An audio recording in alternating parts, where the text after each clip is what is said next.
everybody, thank you so much for joining me here on Messy Girl Crafts. My name is Ashley, and if you're new here, welcome in. If you're a returning subscriber, welcome home. I have Mr. Crafts with me. Hello. This is Eric, my husband, if you are unfamiliar. I'm back. He's back at it again. Mostly because I want his help. Because I'm just so tired. We've been doing a lot lately, which we'll talk about. We'll get into. It's all good stuff, but like, I am at the point where I think I am like being dragged through life by my calendar, and my soul is tired.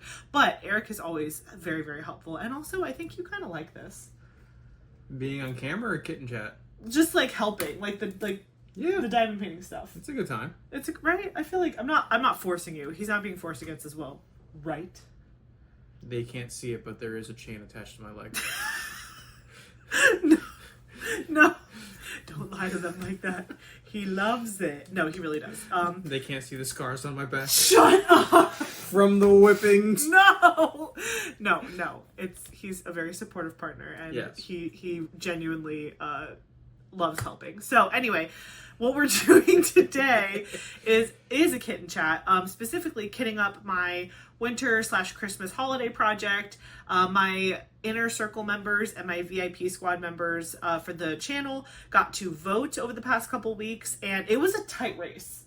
It was a very tight race. So the final 3 kits that were in the running was Christmas Drink by Mrs. Butter D, Cozy Christmas by Aria Illustrations, or Rita Konya, and the one that won, which was Marie Christmas by Ivy Dolamore, which I'm not even gonna lie, I'm kind of excited about, because don't get me wrong, the Aria illustration, which was what was dead even with Marie Christmas for a long time, like they were both stuck at like 38% for like 3 days, and I was like, oh god, do we have to do like another vote? But then the vote finally broke and Marie Christmas won. Cozy Christmas is beautiful, and Aria Illustration is an incredible artist, and I will do that kit eventually. I just feel like when it came out last year, literally all of my friends worked on her, and I was like, I feel like I've seen this kit so much in these videos that I need like a minute to refresh and be like excited about it again. Also, I feel like this year we've seen a ton of Aria illustration artwork come out from Diamond Art Club, some of which I've absolutely loved and I've bought for myself.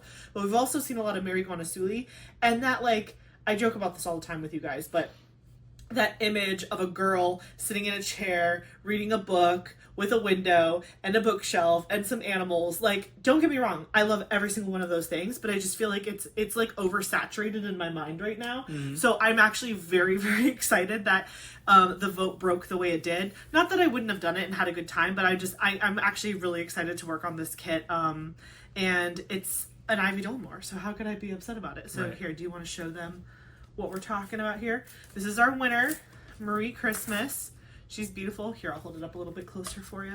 Yeah, there you go. Ooh, wait, you have to hide your face. That's it. It doesn't like me. It doesn't like your face and her face at the same time. There can only be one face. But this is, again, Marie Christmas by Ivy Dolamore. You can come back now. Thank you. It is a lot back in shot. It's a 25.6 inch by 36.2 inch, or 65 centimeter by 91.8 centimeters. So it is a pretty big canvas. 91.8 like long is pretty big. It is square drills, as you can see right there. It is 76 colors, which is a lot. 2 ABs, 1 special diamond. This is actually the very first canvas I've ever done with like a special diamond. I wonder where it is. I actually know. I'll show you. We're gonna look at the canvas together, and I'm gonna make Eric show you where all the special drills are. So we'll find out together. But I think it's somewhere in her, like, I think she has like a pearl necklace. Oh, I could see. Yeah. She's got like a pendant. Yes. So yeah, 2 ABs, 1 special diamond, 2 fairy dust diamonds, and it's 96,309 diamonds total. Damn. Yeah, it's big. But it's okay. We love a big canvas. I'm actually currently working on Tea Party by Ivy Dolamore, which is ironic. Yep, she's right over there. And she's looking great. You're almost done with it. Yes. Isn't that awesome? I'm like... We got what? What is that? 12, 14 panels? Yeah, but I do them like... Oh, no. 15. I do bigger rows here. Let me show you what we're talking about so you're not like, why are you looking off camera? So there is Tea Party in all of her glory. So I am like right here. Like right after this yellow-haired girl. So I have all of this left, and then this top row up until the corner piece that I finished already. So I've been really trucking on that one. We do have a lot going on in November. So Yeah. I'm going to do my best to finish that kit in November, while also, obviously, we're going to kit this up today. We're kind of doing it in honor of Jingle Drills. I'm not submitting for like prizes or anything like that, but I love to support my friends when they're doing their events every year. So this is Emeralds and Fairy Lights. This is Lindsay. So Lindsay is going to be hosting this event. She does every year that I've been diamond painting. So again, You mean in 1 year? yes, the 1 year. I can't even remember what I did last year. I did do something, but I'm trying to remember. I wonder. Was it this? It might have been Cozy Cabin, but I don't remember. It might be something. Oh no! I think I did Christmas Kitty. I did Christmas. Oh yeah. I did Christmas Kitty Where from did you Distracted by Diamonds. It's back there. It's just behind the giant Cozy Cabin is like huge. So yeah, she's behind there. But yeah, I did Christmas Kitty from Distracted by Diamonds, and that was adorable. It was a puffy gator image. So anywho, we're going to open this box, and I'm gonna put it out on my table, and then we're gonna make Eric find all the special drills, and then we're gonna kit this puppy up and talk about what's going on in our lives. So we will be right back. Okay, so here we have the beautiful Merry Christmas in all of her glory. We just got her out of the box here. We have our sticker sheet, which I grabbed out of my binder, and I grabbed the scissors and the drill pack just so we can kind of show Eric some of the special drills that are in here, but he's going to be doing all the hunting. So let me move the box out of her way. And here, I'll give you the sticker sheet while I just open this. I'm not going to cut them all apart on camera. I'm just going to hunt for like the special drills, and then we'll go from there. So what do you think of the picture now that you're seeing the whole thing? It's pretty. Yeah. Yeah, it's a big one. It is, but I'm kind of delusional, and in my mind I'm like, it's not that big. That's literally like every diamond painter. We're all just like, it's not that bad. Okay. So let's look for the special drills here in this big old pack. And the hot dog. In the hot dog roll-up situation. Ooh, there's a lot of this 6014. This is probably a majority of the dress. Yeah. Let's see what we got here. I'm looking for like the Z and the AB. Let me see the sticker sheet one more time. I just want to make sure the ABs are actually at the bottom and they say AB. Oh yeah, they do. Okay. Some of the older Diamond Art Club kits, they're just under the number 150. They don't actually say AB before them. And so I just wanted to make sure I didn't miss out. Okay, none of those have the specials. Let's see. Oh, I found one of them. So this special is the, I don't know how good you can see it, but that's like the special shaped drill, 198. There you go. Which makes up her necklace. Yes. And he'll show you better when I move all this junk out of the way. That shouldn't cover it up with the drills. No, I think they actually want to see it. No. I know. Okay, here's one of your ABs. And how many ABs did it say there were? 2. 2. Okay, so I need to find you one more AB and then fairy dust. Oh, yeah. How many fairy dust? I found 2. one. So it's literally 2 ABs, 2 fairy dust, and the special? Yeah. Okay. Let's see what we got here. Oh, here's your other fairy dust. Great. Nothing else in that. And then this is our last one, and I am definitely seeing ABs. Okay, so here's an AB. Are you missing any of your special drills? Double check your No, I mean, there was only the 5. Okay, perfect. Okay, let me put this down, the scissors down, and then I will move the, oh yeah. I was like, where do I normally do that? I feel like I haven't kitted up on camera in a hot minute. Throw all of the drills in here, not the special ones, just like the normal ones. We're gonna end up cutting them all up like nicely, but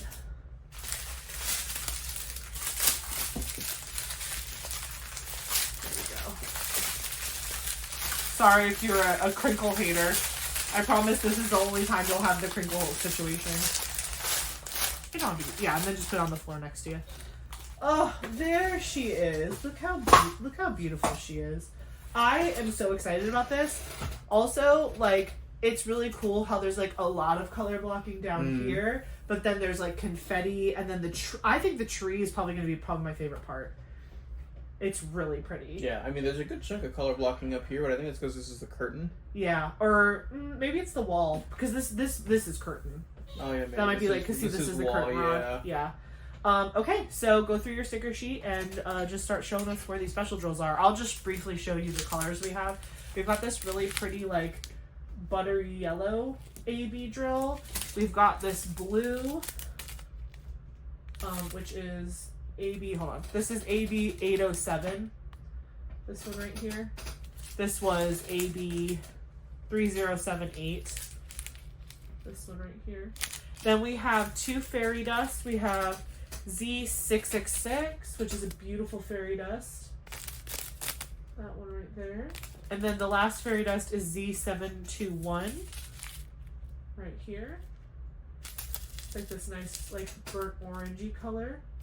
And then this is like the actual quad cube, or like special drill. And Diamond Art Club labels that as Y198. Y198. There you go. So Eric, show us. That's not a lot of special drills for this canvas. It's not.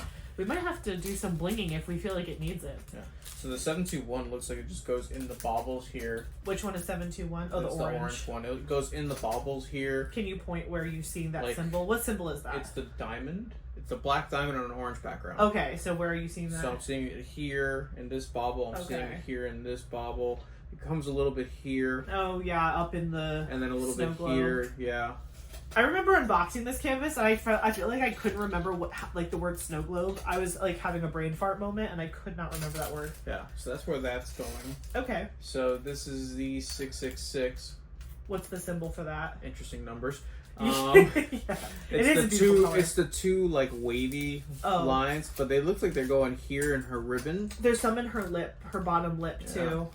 I see most of it here. It's pretty much it's all in the ribbon. So in any ribbon, feel free to stick that. And then AB3078, it's the yellowy butter color. It's a capital V. Yeah, I see a lot of that like over here. Like it's mixed in with this tree. Ooh, that's gonna look so pretty with the tree. It's like because you have Y, which is where's the Y?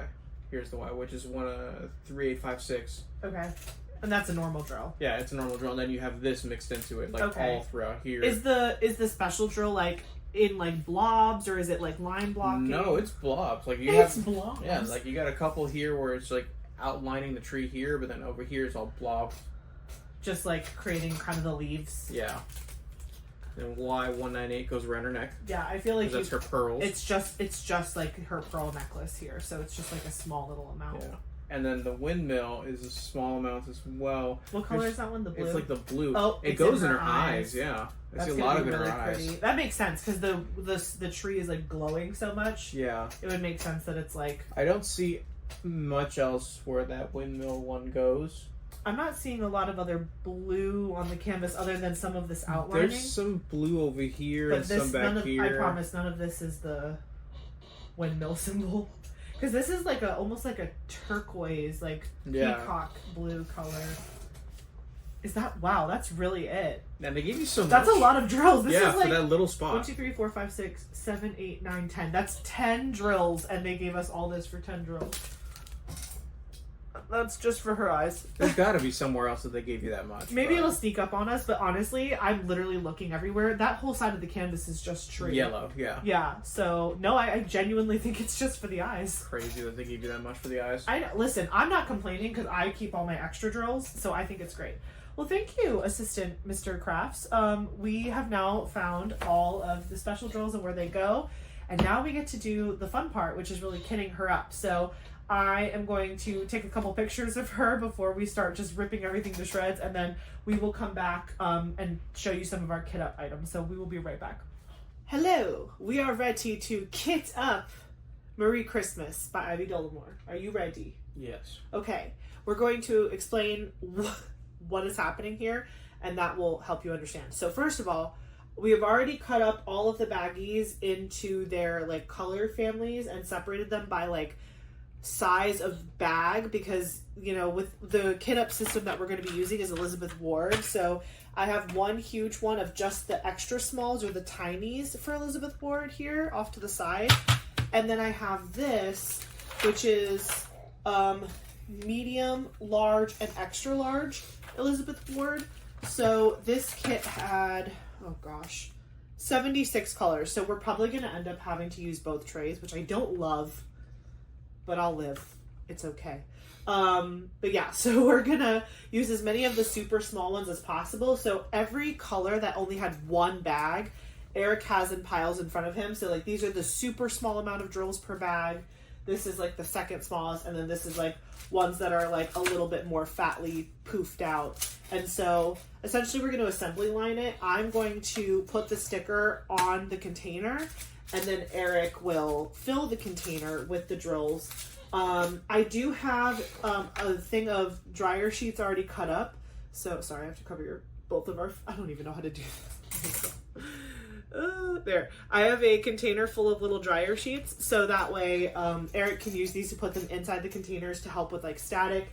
He's also going to be kitting up on top of a dryer sheet, which is a fan favorite, to make sure, again, we're eliminating as much static as possible. He has a Lego separator to help him open the containers because we don't want to break a nail. And then he has a funnel that I got from Zodiac Shadows, which is really cool. I will show you. This funnel is just specifically made for Elizabeth Ward containers. So you can literally pop them on the top, and it sits right on top of the container to make it easy for you to pour stuff in. So he'll use that if he wants to. And then he has one of my makeup brushes, which is really just for him to scooch drills down the funnel if they get stuck for whatever reason. He can use either end. And yeah, I have the sticker sheet here. So I am going to, because the tiny Elizabeth Ward style thing, they do not have enough space to put the entire sticker across the center because this little pinchy part is too small. So what I'm going to do is I'm going to cut off just the serial number, which is the first number in the series on the sticker sheet, that like 1 through 76. I'm going to cut that off and then only put the symbol and the DMC number right here on the side. The full sticker will fit on these though, so I might just stick the whole sticker on those, or maybe not because I'm kind of crazy and I like things to be uniform, so we'll see. But I have a set of tweezers to help me place the stickers really straight, and scissors. Eric has scissors to open bags. Am I missing any of our supplies? Thank you for showing the scissors. No. No? Okay. So I, off to the side here, off site, you can't see them, but I have all the double bags of colors, and we have 2 colors that have triple bags. So we figured we would do those first, just because we know we have to use them, and then we'll go from there. Let me move my mouse also so I don't click something I'm not supposed to, which I am very known to do. All of a sudden turns everything off. Yeah, we did a live once with our members, and I straight up ended the live on accident. Okay, can you see that okay, babe? Yeah. Okay, cool. I just have our notes because we are scatterbrained. Okay, so I'll give you this, and then let me do the first one. So the first one is this big one here. So this is 3836. So where, oh, can I borrow the scissors for the cutting of the serial number? I think what I'm going to do too is I'm just going to straight up cut the pretty, like the fun stickers from the 2 ends off so I don't accidentally cut through, because that would be tragic. So I'm just cutting off the part of the sticker sheet that says this, because those will go in my logbook, and so will this on this side. I used to put, like, whenever I kitted up a project, I used to put the stickers in my logbook right away, but now I've learned that if you do that, you don't always finish your sticker, or if you don't finish your stickers, you don't always finish your canvases in the order that you start them, and I didn't like the idea of flipping through my book and, like, not seeing it in the order I finished them. Does that make sense? So now I don't put my stickers in and fill out the information until I'm done with the project. So now I just have this little middle book piece, and I can easily cut off the serial numbers. So we will do, now if I was doing my circle or my bottle case system, I would not be cutting these off whatsoever. No. I wouldn't even actually be placing these on the bottles at all. but this just allows me to make the sticker smaller. Some people need the serial number to kit up, like especially if I'm using my bottle case system, the serial number is like necessary. But you can see I just did it in that first row. So now you can only see the symbol and the code, the DMC code. That's exactly what I'm going to do to all of them, just so that way I can make the stickers fit without fussing too much. But anywho, while we're getting started, we haven't caught up in a minute just because we the last Wednesday video was a month in review, so we didn't get to kind of catch up with them, and then we were away for the wedding. So I mean, do you want to talk a little bit about the wedding that we just went to for our friend Vicky? Yeah, I mean, Jesus, what a week. It's been a week and it's about to be another week, so yeah. Let me see. We went to Colorado. We left on Thursday. We left on Thursday the 30th. The day before Halloween. Because we were in Orlando the 27th to the 29th. That's right. Because I had a conference. Dude, I blacked out. I had a training on domestic violence regarding strangulation and all that. When he told me that, like, so I knew he had a work conference, okay? Like, I was going with him, so I knew what he was doing. But, like, I didn't realize, literally, the entire conference was about domestic violence, specifically strangulation. Yeah. I was like, I thought that was just, like, one of the educational sessions. No, the whole conference was about strangulation. I was like, that's not warm and fuzzy. Yeah, and they kind of titled the title of the training really weird, because when I got the email for the first time to, like, register for everything, it was, like, training on strangulation, the last warning sign, and I'm like as if they were going to teach me to strangle someone? Are you teaching me how to strangle another human? And to keep an eye out for that last warning sign before I kill them? Like, what's going on here? And then I 100% thought it was a phishing email. I sent it to my IT department to be like, hey, this is a phishing email. And they turned around and like, no, this is actually real. No, actually, we would love to send you to that. I was what? Like, oh. So then I asked my boss about it afterwards, and she's like, yeah, I signed you up for that back in April. And I got the email for it in August, and I'm like, amazing. Oh, okay. Bosses be doing things. Yeah. So we did that. We got there the 27th. We got to Orlando the 27th at night. We left the 29th at night. We got back. We didn't get home on the 29th until I think like 7:30. It was late. Yeah, we didn't go to sleep until like maybe 10:30, and we had to be up at 3:30 in the morning on the 30th to go to Colorado because we were picking up our friends Casey and Sarah because they live not too far, and we were all going on the same plane together. So we were like, oh, we'll just pick you up, and we can all ride together to the airport. And if the flight was like super early, we wanted to get there 2 hours early, and then we parked. I mean, it was a whole thing. So we ended up getting to Colorado at like 9:30 their time, right? Yeah, we got into Colorado pretty early. So 9:30 their time. This was also daylight savings weekend, so we were already like the day of the wedding was when we gained the extra hour. Yeah. So we were all panicking that we were messing something up with like the time of it all. So 9:30 their time, 11:30 our time was when we got into Colorado. We flew into Denver, picked up the car. They were originally going to give us like a mid-size SUV because that's what we had booked for.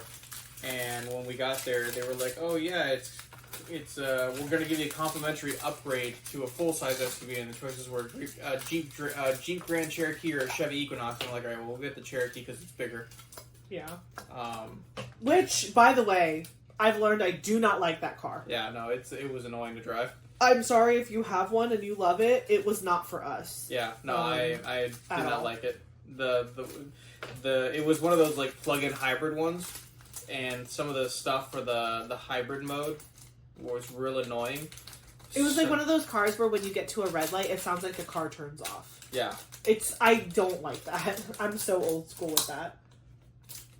Where'd you put the box for the trash? Oh. Yeah, in front of you.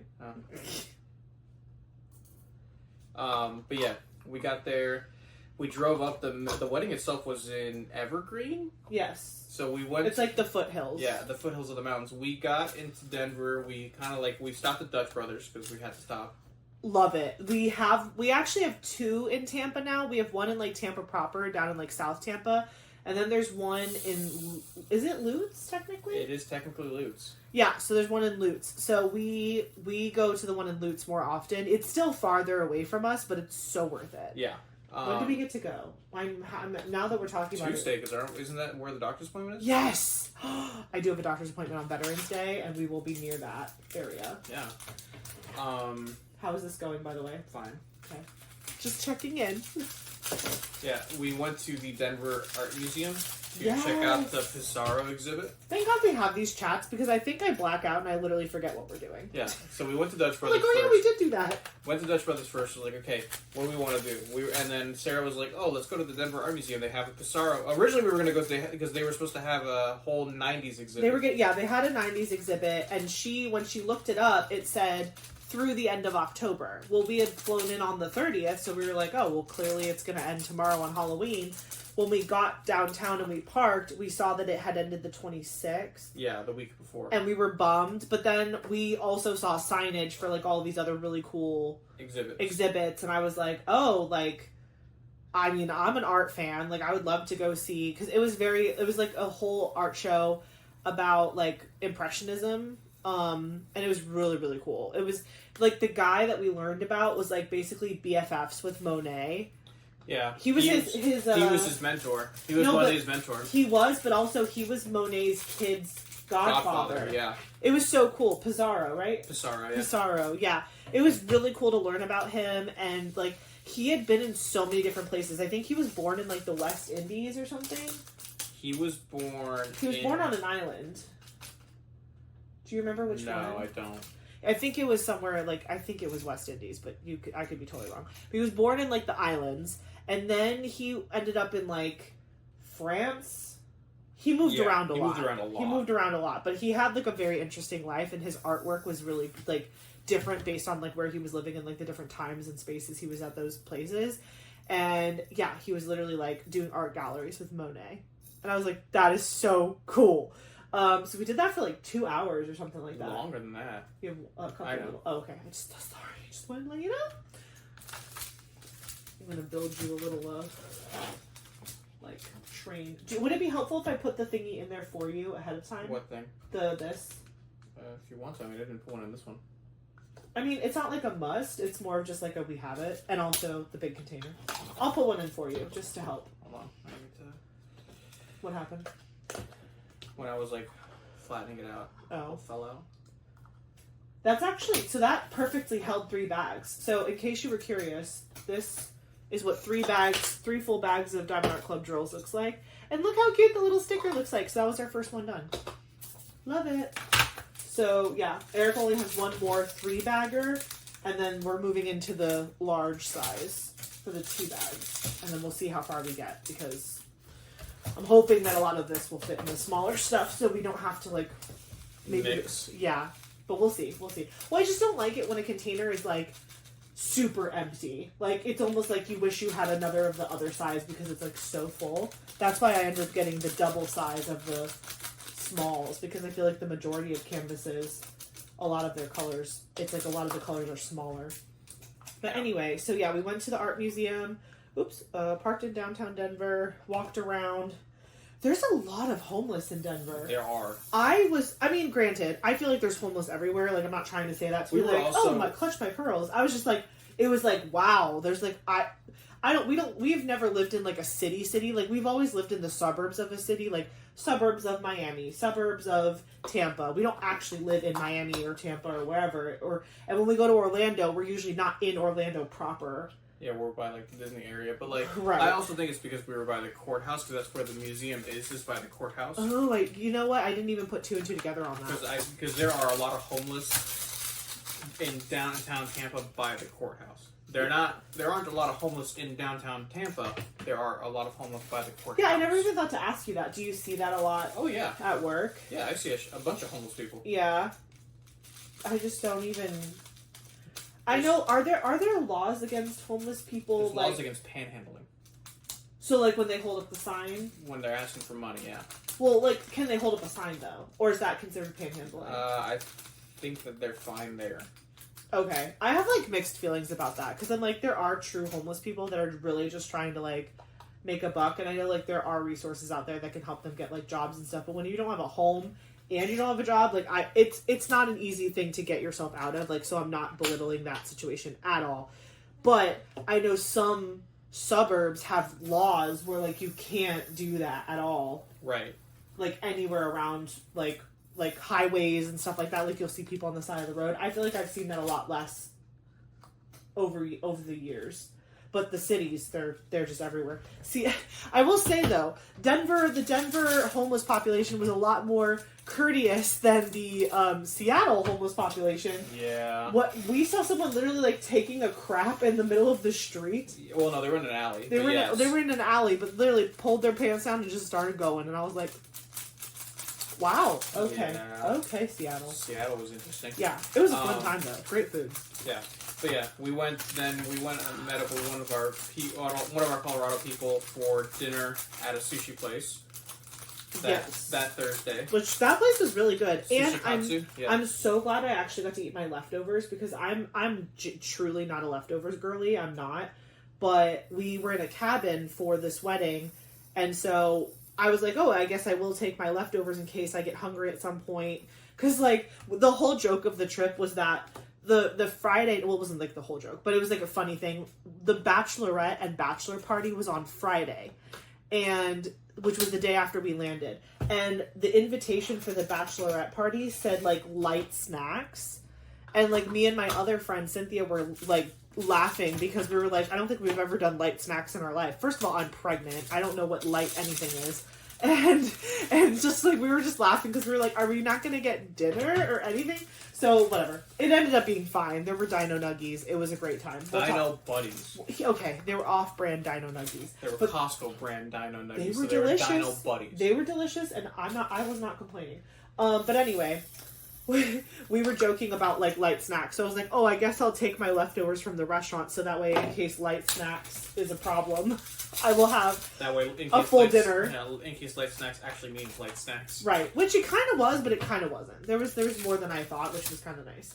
But anyways, so yeah, Thursday, we were downtown for a long time, just like driving around. It was so beautiful to see the mountains. Like because the way Colorado is, if you've never been there before, it's actually pretty like flat for the most part. And it's just like flat and then boom, like mountains. Like they just jut up in the middle of in the west. So they jump at you. Yeah. They jump out at you. They're very obvious. It's kind of like when you're from Florida and like if you're on the East Coast or West Coast, you're like, oh, I know what direction I'm traveling in because I know where the ocean is. It's like that. It's like if you see the mountains, you know what direction you're traveling in because the mountains are on the west. So it was really cool to be in that kind of environment. This was only like the second time you had gone, right? To Colorado? Oh, third. Third time. I forgot. He and I did go to Colorado before we even knew our friends that lived there because we went on a family vacation for his sister's 15th birthday. Yes. 3727. Yeah.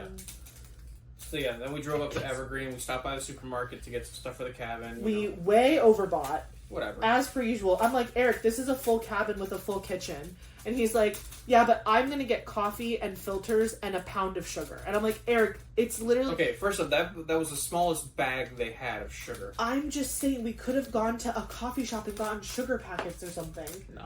And they still had sugar. That was someone else's sugar. I don't trust that. Oh my gosh. He is so funny. Like, this is not like a hotel. We went into like it was beautiful. It was a real cabin. And like... our cabin that me and like us and our couple friend rented, it was like full kitchen. You walked into the front door, there was an entire jacuzzi right there in the front. It's called Highland Haven. If anybody ever wants to look it up and go, we stayed in the Evergreen suite. And then the bride and her groom the night of the wedding, they stayed in the fireside loft. Holy cow, these cabins are absolutely beautiful. Some of them have hot tubs, some of them don't. Some of them have full kitchens, some of them don't. But ours was a full suite, full kitchen, 2-bedroom, 1 bathroom that did not lock, which was a little concerning. And then we had to like very loudly announce every time we were going to the bathroom. I'm going to the bathroom now. Please do not barge in on me. And it was really funny too because Eric and our friend Casey, the husband of the other couple, they look like twins. They have the same birthday, same energy, they're the same height. They're like literally like long lost brothers, and so it was funny because at one point like Sarah Casey's wife, was like going to go into the bathroom for something, and then she like thought she saw Eric, but then she realized it was Casey and was like, "Oh, thank God!" and just like kept going in the back. It was just funny. Oh, so sorry, I'm slacking. It's fine. It's fine. It's fine. Yeah. So we went ahead and stayed there. It was really nice. It was really pretty. Friday, Casey and I, we're not part of the bridal party at all, but we got invited to join the groomsmen on their shenanigans. Oh, it yeah, started early.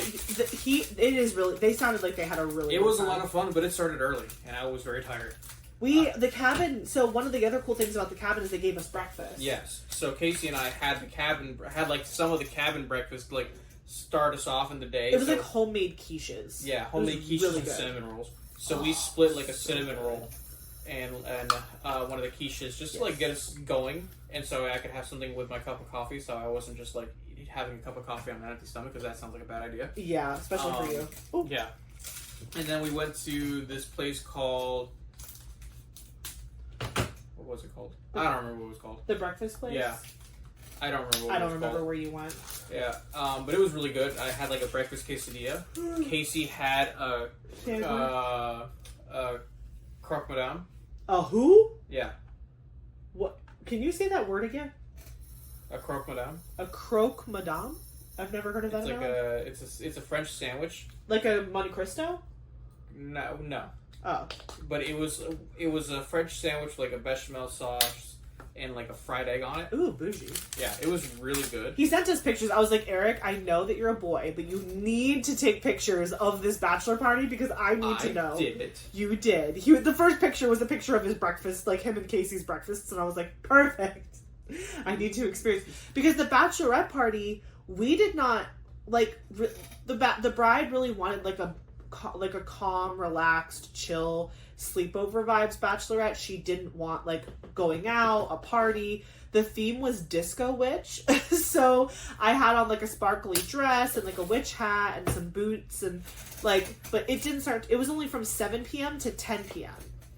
That was it. And the bride literally showed up to the venue, or to the cabins, like, maybe an hour before the party started, and then she, like, took a shower and stuff because she had just gotten there from, like, home down in, like, Colorado proper. Yeah. So, like, we were just vibing. The girls were just, like, hanging out at the cabin, not really doing a lot that day, but they were out having an adventure, literally from, like, 10 a.m. So after or that, 9 a.m. Yeah, after breakfast, we went to a place called Activate, which is, like, an indoor laser park gaming. It was crazy. It was like indoor physical gaming where you can, like, one of the games was like avoid the lasers, another one was like push the buttons in the right order, another one was, you know, shoot the baskets, jump across the floor that's made of lava, stuff like that.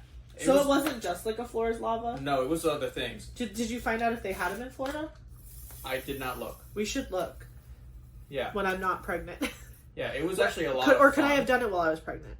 You would not have been able to do it. I would have not? Okay. No, yeah. Okay, well then we can look it up later. There was a lot of running around. Like I Casey can and run Casey around. and Casey and I know a lot. Like Casey and I, we were like dying a little bit.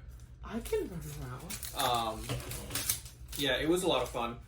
We did that. After we did Activate, we had to wait a little bit before we could start because two of the people that were joining us, because we were doing an escape room afterwards, they thought that it was escape room then Activate, not Activate then escape room. So they were driving to the escape room, which was a half hour away from the Activate place. Yeah, that's the thing is Colorado, things are pretty spread out. Yeah, because the escape room was in downtown Colorado, like downtown Denver. Oh. Yeah. But the Activate was not. Yeah, the Activate was closer to the cabin. Okay. Oh, wow. Cool. Yeah, the Activate was more in like Colorado Springs, I think. Oh, that's south. Yeah. Okay. Yeah. Gotcha. So we had to wait for them. The people at Activate though were super nice. Like they understood what was going on. They were like, if you guys want to start, like we'll just give you a free extra 20 minutes for you guys to wait for them. People were very nice, just in Colorado in general. Yeah, like, and they were like, if you guys want to go ahead and start playing games, we'll just let them in, and then when they get here, we'll start counting that as your 60 minutes. And we were like, cool. So we went ahead and just jumped right in and started playing a bunch of games. And because there were so many of us, we had to split up the teams of two. So it was me, Sam, Casey, and then the groom, Ian. And then the other team was Fish, Caleb, Jake, Michael, and then Travis and Nate. Were the late ones. We call them the Sanchez brothers. Yeah. Pure chaos. Yeah, they were the late ones. In the best way. Yeah, they were the late ones, and we split the Sanchez's. So we got Nate and they got Travis. And so, like, how many, like, I guess, games did you guys end up playing? We ended up playing quite a few. We did, like... how long did they take each? Not long. Like, we went until because what it was is that you could do a game, and then every game starts at, like, level 1, and then it goes up in level, and it goes up in difficulty. So we went... For every game that we did, we kept going until we couldn't beat the level. Oh. But, like, within the same type of game. Yeah. So we did quite a few games. We did one where it was like find the corresponding. It was like a 3 walls, almost like 360-degree wall of buttons that lit up with patterns on them, and it was like find the buttons. Find this pattern of button on these 3 walls. Oh. And every level it would go up. It would be like you have to find more buttons. Level 1, 2, and 3 was like find 1 button. Level 3, 4, and 5 was like find 2 buttons. Level 6, 7, 8 was like find 3 buttons. And did the buttons have like a symbol on them? Yeah. Well, they didn't have a symbol. They had color. Like they had 3 rings of lights that were different colors. Got you. And you had to find the one that matched. That's so fun. Yeah. Another one we did was like avoid. You said you shocked. Yes, because I don't know what it was about that room. Probably but, the carpet. Yeah, I went to go poke at Sam, and I shocked him so hard. He screamed so loud. Someone actually thought that he had died. They were like, "Are you okay?" He's like, "No, that hurt." And on my finger that I went to go poke with, I was feeling it until the next day. That's how hard it When we saw them later that night, like when we were just catching up after the bachelor and bachelorette party, we were just like, "Oh, how was it?" And they were telling us how great it was. And then he's like, "Yeah, I can't feel the tip of this finger because I shocked Sam so hard." Yeah. Like, it was funny. Yeah. So yeah, we did that. There was one where it was like avoid. It was like a laser maze, and it was like avoid the lasers. So we did that, and we got to a point where we just couldn't cross through them anymore. So we were like, all right, we're done. We're gonna move on to the next one. We did one where it was like shoot basketballs into the hoop to get a certain number of points before the timer runs out. And what's the other one we did? The floor is lava one, where you could also have it be like you have to hit certain buttons in a certain sequence. Did you get pretty far in the floor is lava one? Yeah, we got pretty far in it. So, like, was it like you were jumping on like furniture or just like bricks and No, blocks? there like the panel was made of like light panels. Like the floor was made of light panels. That's so cool. Yeah. Although some of them were definitely broken because like part of what we had to do was like hit certain colors. Like red you had to avoid, and blue was the panels you were supposed to hit. Some of the blue panels, they were not registering that we were hitting them, so you had like me and Sam and Casey jumping on the panel all at the same time to try and get it to register our weight, so it would go off. Oh wow, it wasn't very sensitive. I think it just was broken. Oh, I mean probably because of people slamming their body weight down on it. Yeah, well, it was the only way it was registering. So. I get it. So yeah, but yeah, after that we went to the escape room, which was a haunted escape room. No. They got a choice. They said, do you want it to be... We get there, yeah. We get to the escape room, and we're already late, so they're already late. And the Typical escape room... boys. The escape room, we were late because of traffic. And because of Travis and Nate. But the escape room, they were like, oh, you guys arrived late, so you already lost some of your time. You guys have like 53 minutes left to get in there and do it. Like they started the clock and was like, just start going. Yeah, figure it out. Yeah, they were like, we can go ahead and get you guys because we were all showing up. We all didn't drive together. We were showing up in like groups. So they were like, those of you that are here. So it was me, Sam, Casey, Ian, and I think Michael. And Nate. We showed up all at the same time. They were like, if you guys want to go in and start doing the escape room, you can. We'll just have everyone join you as they show up. And we were like, okay. So we did that. So we go in and we start looking at everything and we start trying to figure stuff out, and everyone slowly trickles in. And before we had started, they had asked us, do you guys want this to be like a spooky escape room or a scary escape room? We were like, what's the difference? Spooky. I was like, that's so cute. I would like spooky, please. We were like, what's the difference? They're like, spooky is more Scooby-Doo. Scary is like, we're actually going to try and scare you. We were like, well, of course we're going to do scary, because why not? Because it's Halloween. We were doing all this on Halloween. That was when the bachelor party was happening. So we were like, of course we're going to go ahead. What'd you do? So I didn't do anything. But I think when we cut up the special drills, this particular color is also, like, I think this was a 3-bagger that we thought was a 2-bagger. Oh, well, it's definitely not going to fit in there. I know. Maybe I could just keep this bag separate and then refill it. That's what all the cool kids do. But I'm always afraid I'm going to lose this. But I did it last time with Tea Party, and it was not too bad. So I'll just do that. I'll put that bag to the side, and I'll just let it live. So yeah, we get into these. We get into the escape room, and it's like a haunted, kind of like a haunted mansion type deal, where the person that called us there was like a radio host, and they were there to do an interview with someone, and then they got trapped, and we haven't heard from them in a couple weeks, so we went to go check on them, and we have to find them and escape, essentially. So you had to find a person? We had to find the person and escape. Spoilers, we found the person, they were dead. Oh! Love that. Yeah. So we go ahead and we do that. We start going through. We go into the one room where it looks like a shop. We're like, okay, so we go in there.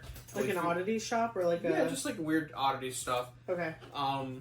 We go in there, we're looking around. We finally figure out how to open the door into the next room. Because it was like a... How many rooms, like... It was 3 rooms and one long hallway. Yeah, usually 3 is about right. Yeah. So we go ahead and we do that. We get into the next room. Right when you get into the next room, there's like a thing that sets off a gun that shoots like a puff of air. But like a high pressure puff of air. So it's loud, like a gun? It's loud. No, it's not a gun. It's just like a... Oh my, that was very aggressive. Yeah, that's exactly how the gun was. So the way we walked in, it was... Because all the lights had to be off, too, because that was the only way you could see everything with the black light stuff. So it's pitch dark? Not pitch dark. They gave us like a flashlight to use to help find clues and all that. I would have been, like... And of course... I would have had so much fun, but I also would have been, like, crying and... Of course, like, everyone has their cell phone out with the flashlights on. So it's Travis, because Travis is a lineman, so he actually has, like, a little mini flashlight just in his pocket always. Of course he does. Yeah, so he walks first with his little mini flashlight. It's Sam, and then it's me. So Sam and Travis walk in.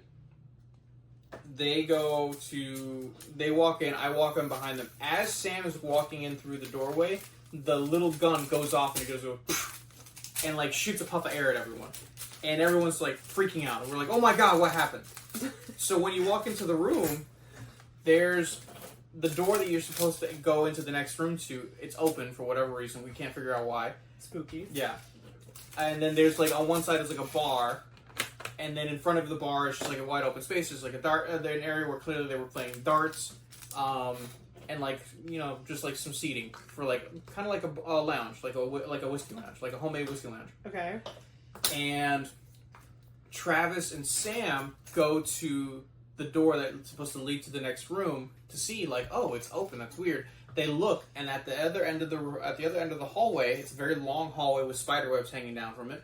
At the very end of the other hallway, they can see that there's like a door that's closing. They're like, huh. Actively closing? Yeah, it was actively closing. They're like, huh. Terrifying. That's weird. Terrifying. All of a sudden, I don't know what happened. I got this account secondhand, but all of a sudden, I hear screaming. And I turn around, because I was standing in the center of the room, kind of looking towards the bar area. Like, the bar area is over here, the door is over here, so I'm looking at the bar area. I hear screaming. I turn around. I see Travis running through the room, into the room that we had just come from, with Sam right behind him, and the door just slams shut. The door that they just ran The door that they just ran out of slammed shut. But someone else did it? They didn't slam it? So I asked them, I'm like, what happened? And they're like, we went to go look at the end of the hallway, and all of a sudden, we see the door closing on the other end of the hallway, and all of a sudden, someone was running at us. I would have peed my pants. Like, I would have literally urinated in that hallway. So they started freaking out. The kicker is, Travis pushed Sam behind him. No! So all of a sudden, that's why Travis ran first, because he just pushed Sam behind him. He's like, you can die, you've lived a long life. So we're like, at least it wasn't the groom. Like, yeah, my god. We were like, oh, okay, they were real when they were like, we're gonna make it scary. That's so good, though. Yeah. Perfect for a bachelor party. Oh, yeah. 100%. So this was the right crew for that. Yeah, we're in this room, we finally figure out, like, how to go ahead and open the other door. The door that was at the end of the hallway? No, the door that Travis and Sam had walked through. That slammed behind them. Oh, okay. Yeah, we finally figured out how to open it. It took us a little bit of figuring, and we had to get a couple hints, but we figured it out. So we go through the hallway, and we realize the door at the other end that they had seen was like a barn door. So we just opened it up, whatever. And when we're in there, we're like, okay, this is the last room. This is how we get out. You know, we figure out the clues, and we figure out that you have to shine like black lights on the wall to find a name. So Fish is one of the guys I met on the trip. Super nice guy. He takes one of the black lights and he goes into the hallway to look for it and to look to see if he can see any of the other letters. Because it wasn't like, you know, the name was written out together. You had to go find the letters to write the name. Because, of course, that would have been too easy. No, it has to be. Did they give you, like, a difficulty rating before you did it? No. We were rushing to get in there, so we didn't ask any of those questions. Okay, they're probably like, oh, this is, like, the hardest room. Yeah. We were, like, rushing, so we were like, no, we don't need to worry about any of that stuff right now. So we go into Thank God you guys already did, like, the waivers. Or was that for Activate? That was for Activate. Oh, we did the waivers when we got there. Okay. So they're like, Fish goes into the hallway to look for the letter. And he's just like shining the light up and all that, and then it's like it's the end of the hallway where it almost goes into the room that we were at, like that precipice right there. He goes and brings the light down. I thought that was open. I just died. So he goes to bring the light down to start shining it into like the other room that we were already in, and all of a sudden we just hear screaming. We just hear screaming, and he comes running back through the hallway and shuts the barn door behind him. And we're like, Fish, what happened? He's like, there was just someone sitting there staring at me as I was shining the light. And we're like, what are you talking about? He's like, yeah, I was shining the light in the hallway like this, all above me. I bring it down, and there's someone there. And then they just took off. They jumped at him, and then they took off, and then he took off because he was freaked out. So he got so scared. Every time that we had to open a door, he's like, I'm going first. And we're going to make sure that the door is shut behind us. I'm not having this happen again. Yeah. Fortunately, it was the last room, but he was very insistent that we kept that barn door closed to make sure no one snuck up behind us. Oh, that would have been another. See, that's like whenever you have like the Halloween Horror Nights or the Hallow Screams, like it's a miracle that like all of those paid actors don't get punched in the face. Yeah. Just out of pure sheer terror because they're so good at their job. Yeah. So we went ahead. We finally figured it out. We finally got out of the room. We did it in 53 minutes exactly. Which is amazing because you were late. That's how much time we had left. Yeah. Yeah. So we did it exactly. And they didn't like limit your number of hints or whatever. No, they were like, it's unlimited hints, but we're not going to go ahead and coddle you either. Right. Like if we see that you guys are smart. There's a lot of you. They were like, if we did it see feel cramped? No, but they were like, we see you actively struggling, we will step in, but like we're not going to coddle you. And I'm like, okay, I appreciate that. Thank you. Yeah. So we finished that, and then we go get Korean barbecue at this place called Mr. Kim's. Oh, it was very good. We didn't. So obviously, I was there at the bachelor party, but my friend Cynthia and I love Korean barbecue, so we wanted to go again. Like we wanted to go because we wanted to try it for the first time, but we were like, would you care if we made you go again? And we went later in the trip, and it was so good. Yeah, it was very good. We went to Korean barbecue, we ate a bunch of food, and then we went back to Sam's cabin that he was sharing with Cynthia to play Magic. Well, we had also gone to a card shop beforehand because we figured out after breakfast that we had some time to kill. So we went to this Magic shop called Meh Games, like M-E-H Games. Like meh. Yeah, like meh. So we pull up to this place, and I'm like, I don't see the door. All I see is like this big wooden wall, and then Sam's like, yeah, no, read the wall. It looked boarded up. Yeah, it looked like it had been robbed and it was boarded up. And I was like, this place isn't open. There's no way this place is open. Sam's like, read the wall. I read the wall. There's a little sign, a little paper sign with a little handwritten note saying, yes, I assure you, we are open. And I'm like, okay, where's the door? And then I just see there's a little C-hook on the door, a little handle that you pull to open the door. I'm like, oh, we're gonna get robbed. Like, this can't be real. No, it was surely real. No, it was 100% real. They were super nice. They got us really good deals on the stuff that we bought. I bought a new deck. Yes. I bought a new deck. It was I bought sleeves. Final Fantasy the Magic the Gathering deck. Yeah, the Cloud deck, the Voltron deck. I bought new sleeves for it. And the guy was like super nice. He was from Tampa, so he when he found out that we were from Tampa too, he gave us everything, at cost. Instead of, charging us like so he made more money off of us. He also gave us a discount, which essentially took care of the tax. Yeah, nice. I was going to say, wasn't it like almost tax-free, basically? Yeah. So, super nice guy. The door literally was just like a piece of wood on a hinge.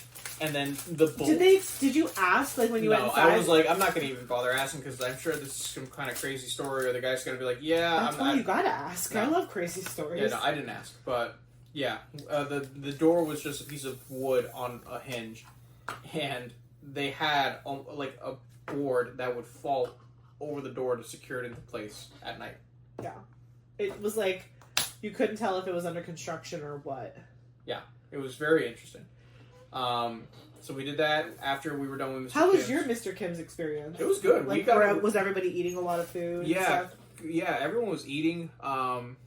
We went in because we were so many people. We actually got to be in one of the rooms. Ooh, cool. Fancy. Yeah, the lady that was taking care of us, her and Sam were speaking Korean to each other the whole time. So I'm sure, which is why she remembered us. Yeah. The next day. Yeah, and then when we got back to play some Magic, we played a couple games of Magic, and then we kind of called it after the girls were like, all right, we're done.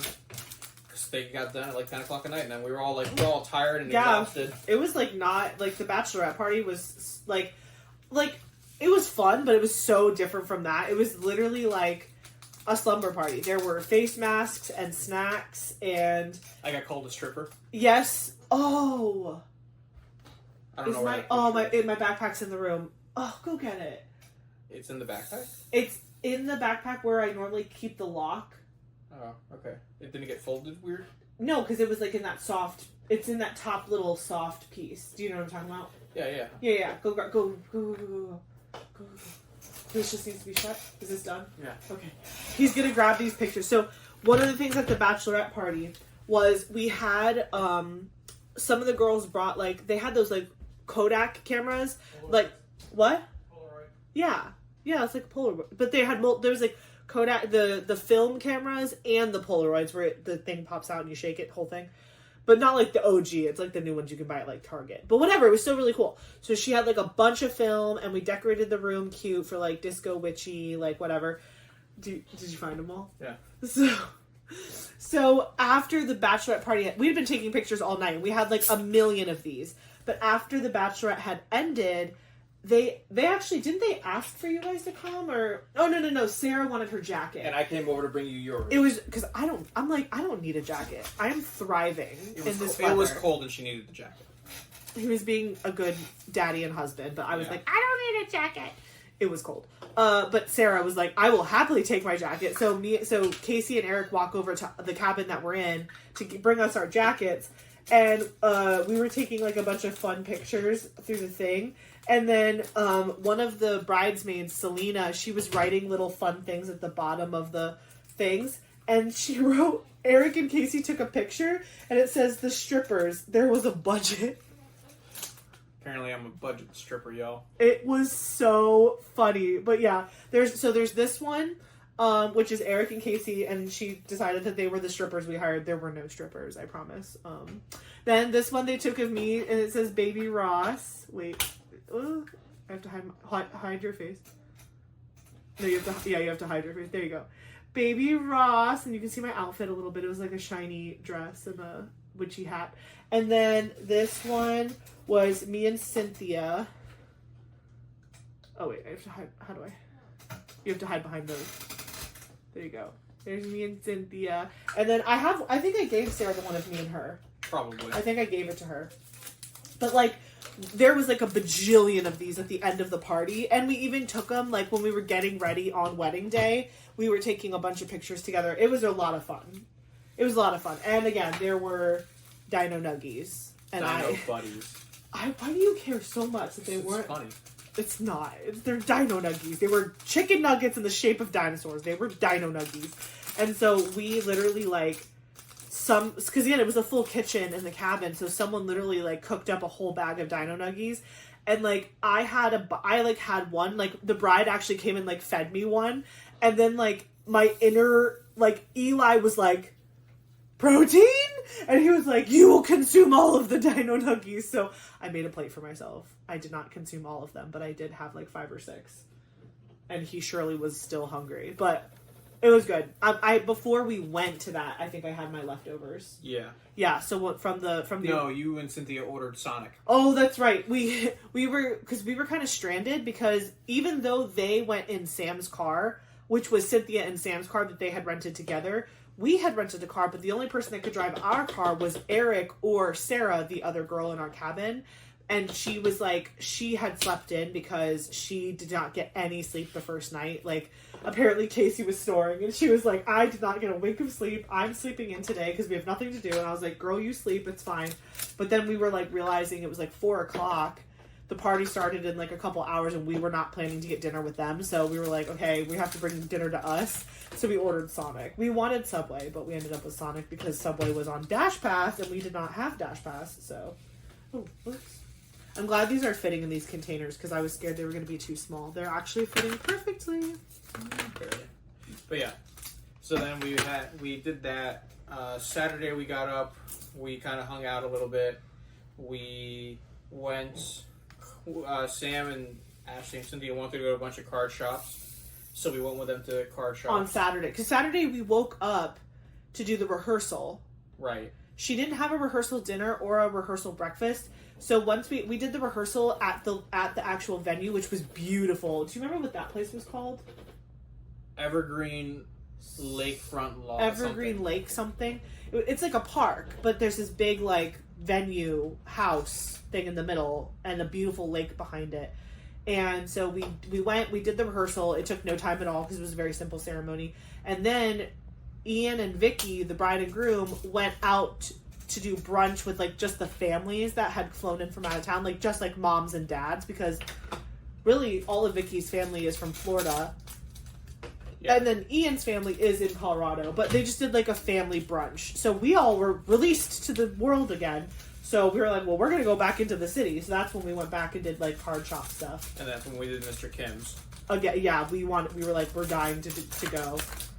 I'm trying to figure out which of these packs are the most full, because I only have 3 of this like medium left, but they're not, none of them look too bad actually. This one, okay, I'll do this one for sure, and this one. Which of these two do you think is more full? Okay, thank you. Thank you for your service. So yeah, we went card shopping. I was like sad. I was like, because Sam told us before we had gone on the trip, he's like, oh yeah, like all the card shops here, like they're really good prices, and one of them only like charges you MSRP, so they don't like overcharge like or sales charge you on the cards or whatever. So I was like frothing at the mouth. But unfortunately, all of the sets that I collect for Magic, like they're older. And so they're either out of stock, like they're not carried or printed anymore, or they're like stupid expensive. So I really didn't do any shopping in Colorado as far as like getting cards and stuff was concerned. Yeah. But when the very first night we got into town, like Eric said, we had gone to the grocery store the grocery store up in the mountains is called Safeway. I'm sure some of you guys are like, oh yeah, I know Safeway. So we went to Safeway. Well, I don't collect Pokemon cards, but they do. Sam and Cynthia do. There was a vending machine that had Pokemon like collector boxes in it, and they were like $30 cheaper than what you could get in a store. Like truly. Like we were actually at a store the other day with them, and it was like they were selling a box for like $90 that they had gotten for 50. And I was like, oh, that was a good deal. Like I didn't know it at the time because again, like I don't collect Pokemon cards like that. Literally my Pokemon card collection is either A, from the 90s, and I literally do have cards from the 90s, or B, like any of the cards that they reject from their boxes because they have duplicates, they like made me a binder because they love me. But that is my Pokemon collection. So they were like, holy cow, they were like freaking out. It's funny because the Safeway had signs up all around the vending machine, like no loitering, no pestering, like whoever's refilling the machine, you can't like just hang around. Like clearly it's a hot commodity. And so I was like, oh, do we need to like hit up all the Safeways in town? Yeah, I mean that was crazy. Yeah, that was the only one that we saw the vending machine at too. Yeah, I mean we didn't go to another Safeway. No, but like, I think they went to one other one. No, they went back to that one. Oh, and to see if it refilled. And did it? No. Okay, I mean that makes sense. We were there like over a weekend. But yeah, they were like dying over that, which was really funny. And Yeah, that's when you got like a box and some other stuff. No, I bought the Sidewinder box. Yeah, I bought a deck box for the deck that I had bought. Yes, and sleeves. Yeah. Well, no, I had the sleeves. Oh, did you? Yeah, I had bought the sleeves at the Meh games. At Meh. But I'm saying you got everything in Colorado. Yeah, no, I got everything in Colorado. Yeah. Yeah, so then Saturday we were just like downtown hanging out, going to different stores. We did like a whole facial day. Yes, that night we went over back to the wedding cabin, the fireside cabin, to like just make sure everyone had everything they needed before the next day, because she got married on Sunday, so like wedding day was Sunday, so this was Saturday night. We just went back over there. We made sure we figured out like whose car is what, how are we going to bring stuff back from the venue to, because the wedding ended at 10 p.m. on Sunday, but then we had until 11 to get all the stuff out, and so we needed cars to transport the decorations like in the boxes back to the cabins, and so we rented that big Jeep thing, so we were like, oh, we'll happily throw it all in our car and then dump it at whoever's house.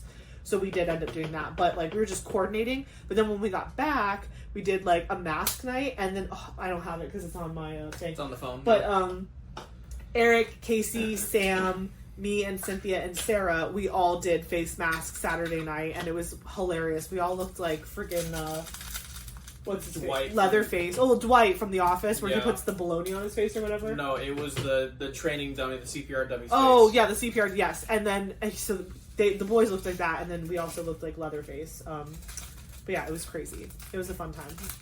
And then Sunday was wedding day. Yeah, Sunday we woke up. We kind of woke up slow. Like Ashley had to wake up early because she had to go do her hair and makeup and all that. I was told. Oh, do you have your phone on you? Yeah, why? Because I want to show them a couple of those really cute ones that we took. I was told that I didn't need to be ready, and then I got told very quickly I needed to be ready. Well, it was one of those things where the timeline truly fell apart because we were ahead. Like, hair and makeup was ahead.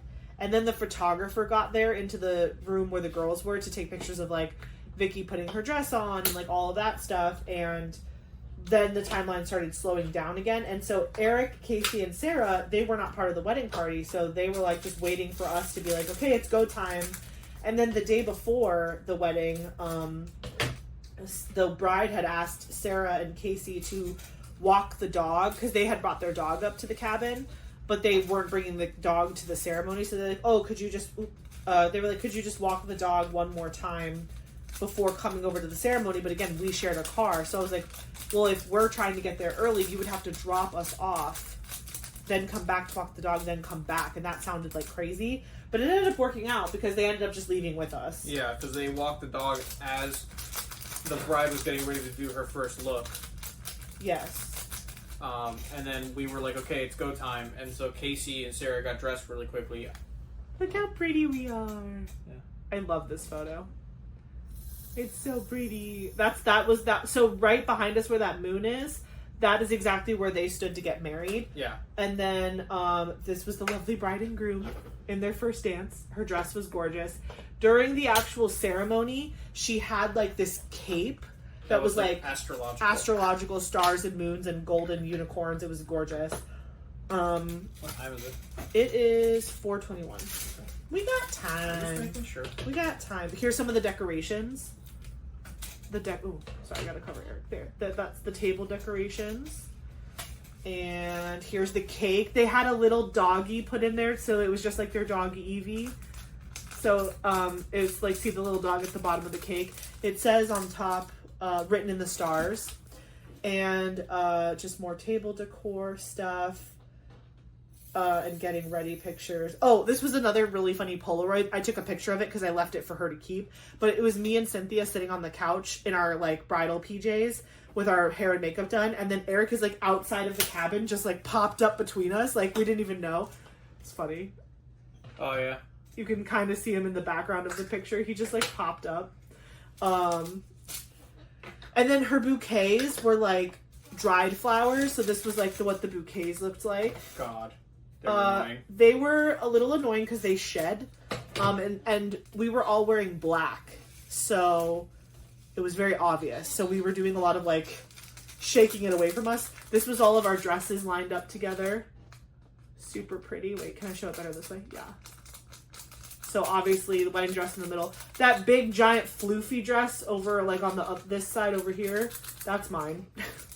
I was like so scared. I was like, I want to look pregnant, not fat. Everyone's like, you look pregnant. I was like, okay, as long as you say so. I was like almost like ready to get a different dress because I was like, I don't know. It did still fit me, but I had bought it before I was pregnant. But it was high waist. It was like empire waisted, so it fit. It still fit. Like my belly just was out more. But yeah, this is me, Cynthia, Sam, and Eric at the venue, looking all cute. Wait, hold on. Hide your face. No, you have to hide your face. You can't look. There you go. Cuties. But yeah, it was a lot of fun. And they had a photo booth. Oh my gosh, you're caught up. Hold on. I have to like catch up to you catching up. There was a photo booth, so we took a lot of fun pictures at the photo booth, and we danced the like entire time. Yeah. Even me. I took water breaks though. She did. He can tell you. I would dance for like 5 minutes, and then I'd like get a water, sit down, take a breath. The pizza, pizza was like their dinner, and it was actually good pizza. Yeah, it was very good. It was like homemade, like it was like a food truck kind of. And they were like partying. Yeah, like no, these they guys, were called like Mountain View something like that. I don't Mountain know. View Pizza or They something. were great though. They were a lot of fun. They were partying. Like we had to leave the venue, and the truck was parked right outside for us to like bring our plates and get pizza. They were like dancing, and they were like flipping pies, and they were like throwing things on people's plates. The salad, I wish I knew what that salad was because I want it like every day. Yeah, it was all very good. It was very good food. Delicious. So anyways, then we came home on Monday, and all of that went well, right? We didn't have any travel issues. No issues. We get home on Tuesday. Well, we got home on Monday. Well, yeah, no, we get home on Monday. Everything's great. Tuesday, we go back to work. That was hard. Yeah, Cynthia texts us on Tuesday. She's like, hey, Ryan has a soccer game on Wednesday. Yeah. You know, you guys want to go and get dinner afterwards? And we're like, okay. So I had to leave right from work on Wednesday to the soccer game. I left work at 5. And it took me an hour and a half to get there because of traffic. Yeah, like, I was like, I don't think you're going to be able to come home to get me. Because I leave work at, like, 4:30, and I was in the office that day. And so Sam just came and got me from the house. Because I was like, there's no way you're going to make it home to pick me up, to change, to go. So Sam came and picked me up for the game. I packed a bag of clothes for Eric to change into. And then we went to Cheddar's for dinner. I'm obsessed. Cheddar's has this spinach artichoke dip that is just like to die for. Yeah. And I could eat it every day of my life. I wonder if dinner tonight's going to have it too. If they do, I will be eating it. Or if they have a lobster bisque. They will probably have a lobster bisque. Ooh, we have lobster. What? Seafood. I can have it. It's cooked. Okay. I'll give you the chunks if it makes you feel better. I don't even. The lobster is. Well, let's look for the chart. Where's the chart? It's a vehicle. The chart. Oh, it's over there. We'll look at that later when we get ready. Yeah, today is not over. It is currently almost 4:30, and we have to leave in like a little over an hour, like an hour and 15 minutes, to go to one of our best friend Tyler's. Cynthia's husband. Yeah, Cynthia's husband, and they're the parents of the twins. I always try to like help you guys remember who all these people are. It's his birthday. It's his birthday. He's turning 38. I don't know. I think he's 38. I don't know. So we are going to a fancy steakhouse tonight for dinner. Yes. And I'm going to eat my face off, as per usual, while also trying to pass my gestational diabetes test in 2 days. It'll be great. Yeah, it's going to be fine. It's fine. It's all protein. That's what I want. That's what I'm craving. I'm not, what? Nothing. Everything good? Yeah. Okay. Yay, the little ones. The little ones are perfect. I'm trying to decide. Is this a good idea or is this a bad idea? I don't know. A bad idea. So we go to the soccer game. It's great because Ryan is 7 and all the kids on her team are like kind of her age. She's a fresh 7. Yeah. So all these kids are just running around. Ryan is not playing soccer at all. Ryan is doing Ryan things. I think she's got a little defender in her. I think she doesn't go after the ball. Whenever the other team has the ball, she tries to put herself between the ball and the goal. And that is a strategy. I just think everybody wants to see her score a goal, but sometimes you're not the scorer. Sometimes you're the defender. Sometimes I just want to go after the ball instead of skipping in the opposite direction. Sometimes the biggest mistake was that at the soccer game, they had like a concession stand, and Cynthia had went and got French fries with ketchup, and they were like the best. You know those like French fries that are just like normal crinkle cut fries, but when you have them like watching like a football game at a high school or like a baseball game, they're like the best French fries you've ever had in your life. It was that. We were all so hungry, and these French fries were giving us true sustenance of life.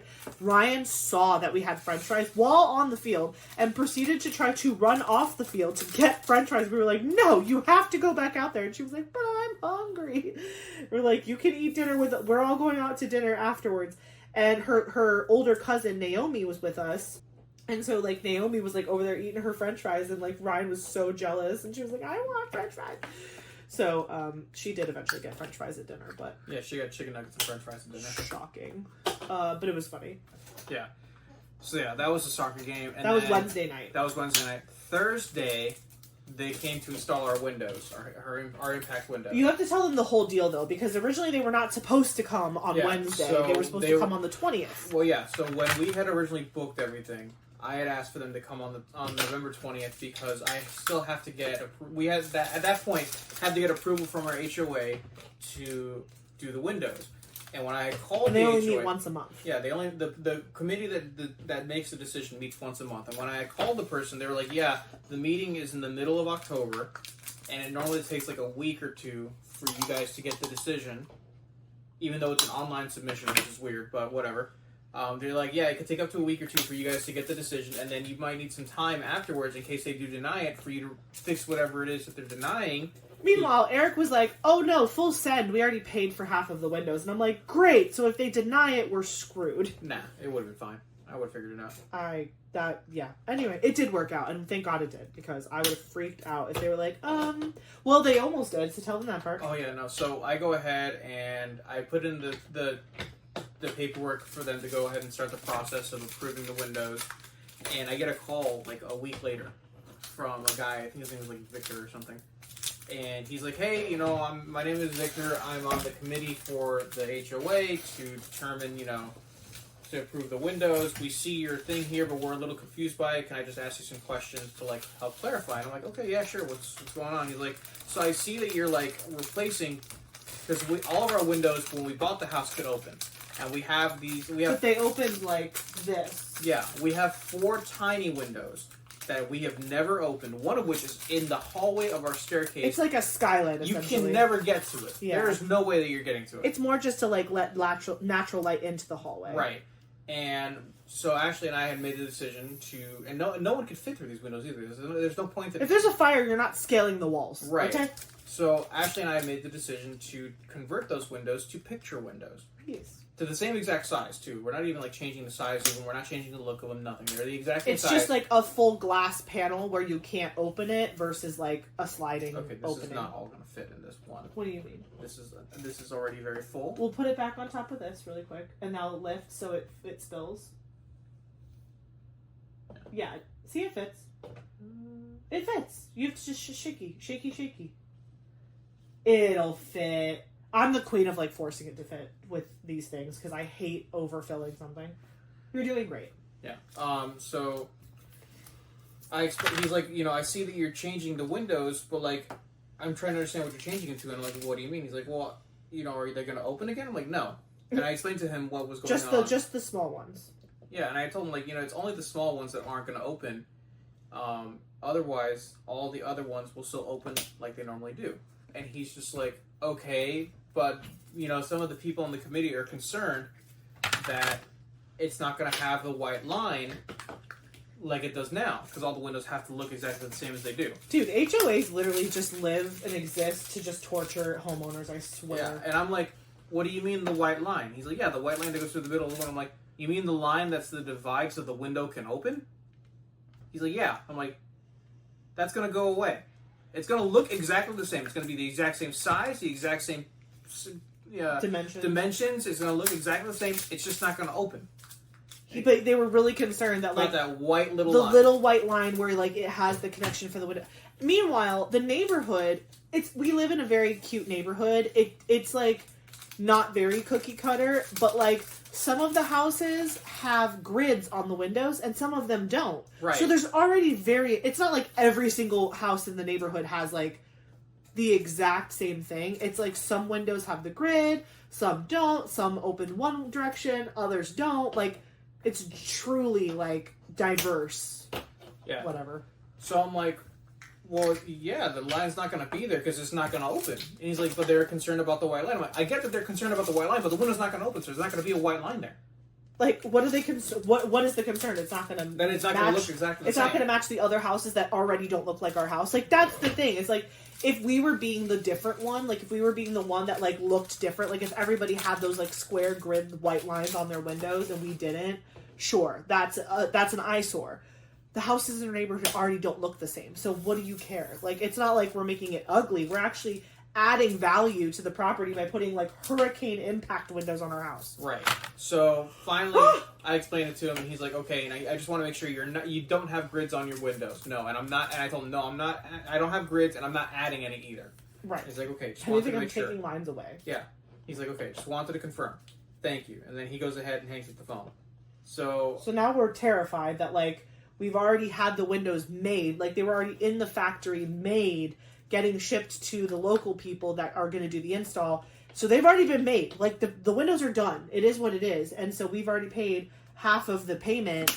And now we're like waiting for this approval from the HOA, scared that they're going to like deny us because of this line thing. When I had told that to the guy, I'm like, listen, the windows are they're already bought for and they're already being made. And to his credit, he was like, well, you shouldn't have done that, which I agree. But I told the guy, I'm like, listen, I understand that you want me to wait until I get the approval and for me to order the windows, but I couldn't even get a install date to give you until the windows were ordered. And he's like, oh, and I'm like, yeah. And they make you do it within a certain time frame, like the HOA does. Right, the HOA, the approval for the HOA only lasts 60 days. So it's like we would have never gotten them made and delivered in time after the approval. Right.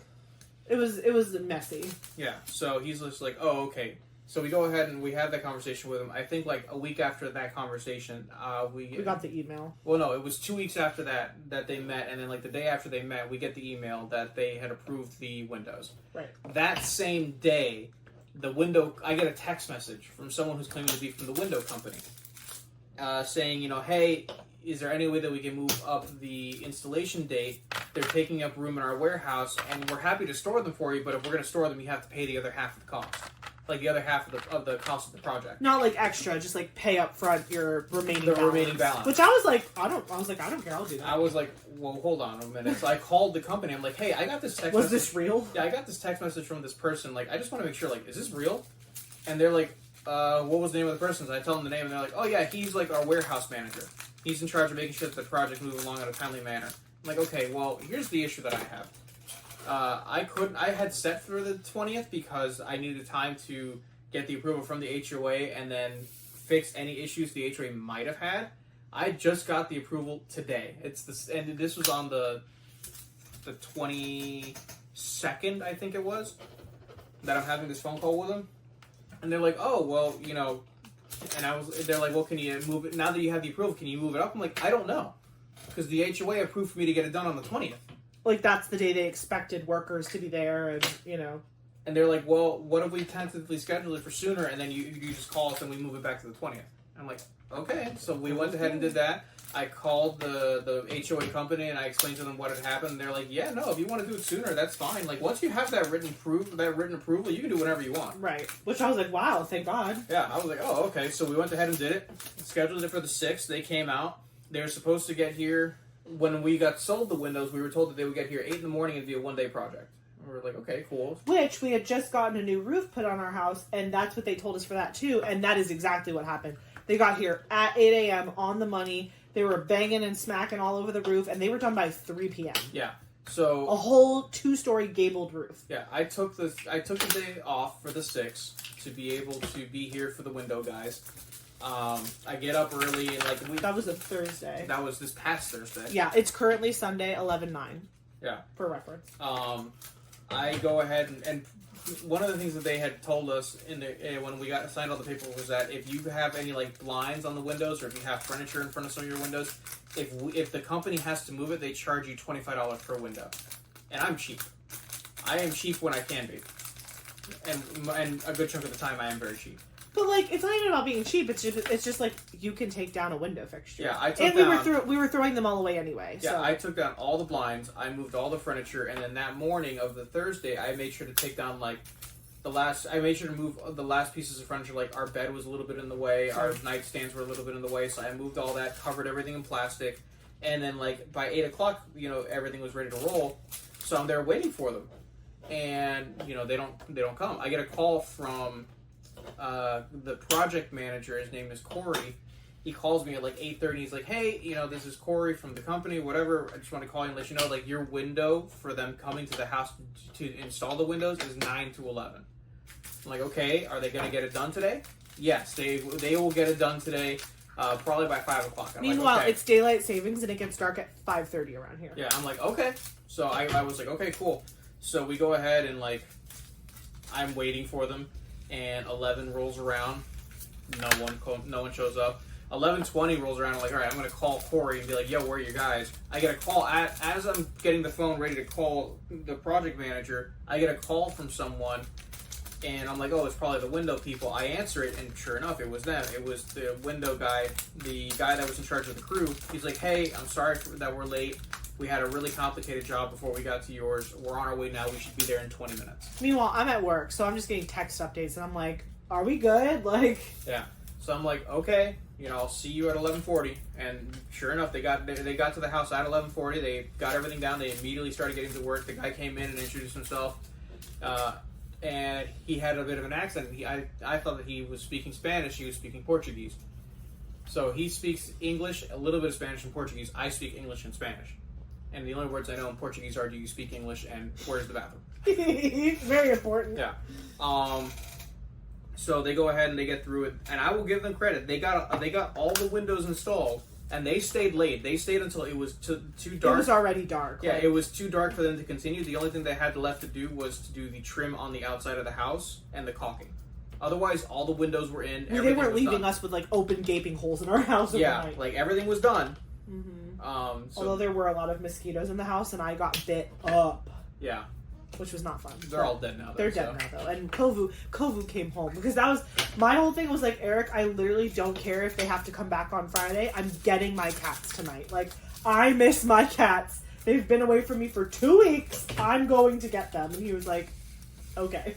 Yeah. So Kovu helped with the mosquito problem. Yeah. So they leave. They're like, oh, we're gonna come back at 8 to finish the outside stuff. So I email my boss. I explain to her what's going on. I ask if it's cool for me to work from home on Friday. She says, yeah, that's fine. So I work from home Friday, and they sent one of their guys from their crew to come finish the outside, and he doesn't show up until like 8:40. And I'm like, okay. Already a problem. And it's one guy. Yeah, it's one guy doing all the outside stuff. I was working from home on Friday, and I was like, I don't feel comfortable being alone at the house with like someone who doesn't even speak English or Spanish. He was the only one at the house the day before, so he knew what they hadn't done.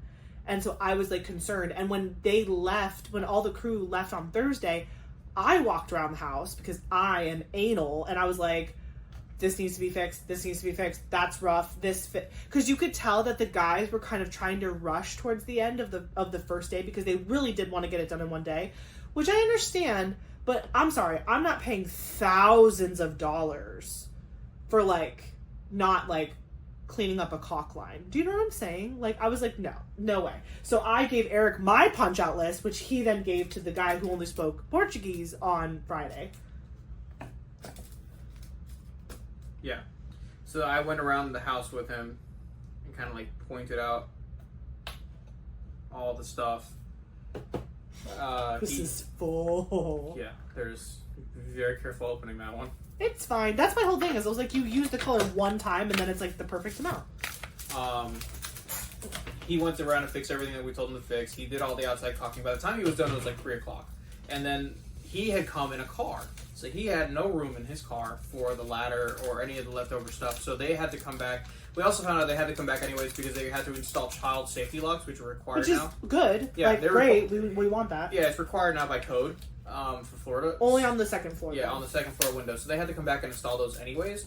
And they also had to come back to take some pictures for the inspection of the outside and to pick up all their equipment. The guy who was in charge, he also went through and like double checked all the guys' work that was there just to make sure everything was good because he didn't want to like leave us, with a bad job, which I respect. I get that. I appreciate it. And then they left. And then Saturday we recorded videos, and then we hung out with Cynthia, Sam, and Tyler, and here we are. Here we are today. Yes, but like, and now we're going out to dinner tonight for Tyler's birthday, and tomorrow we both work in office on Monday.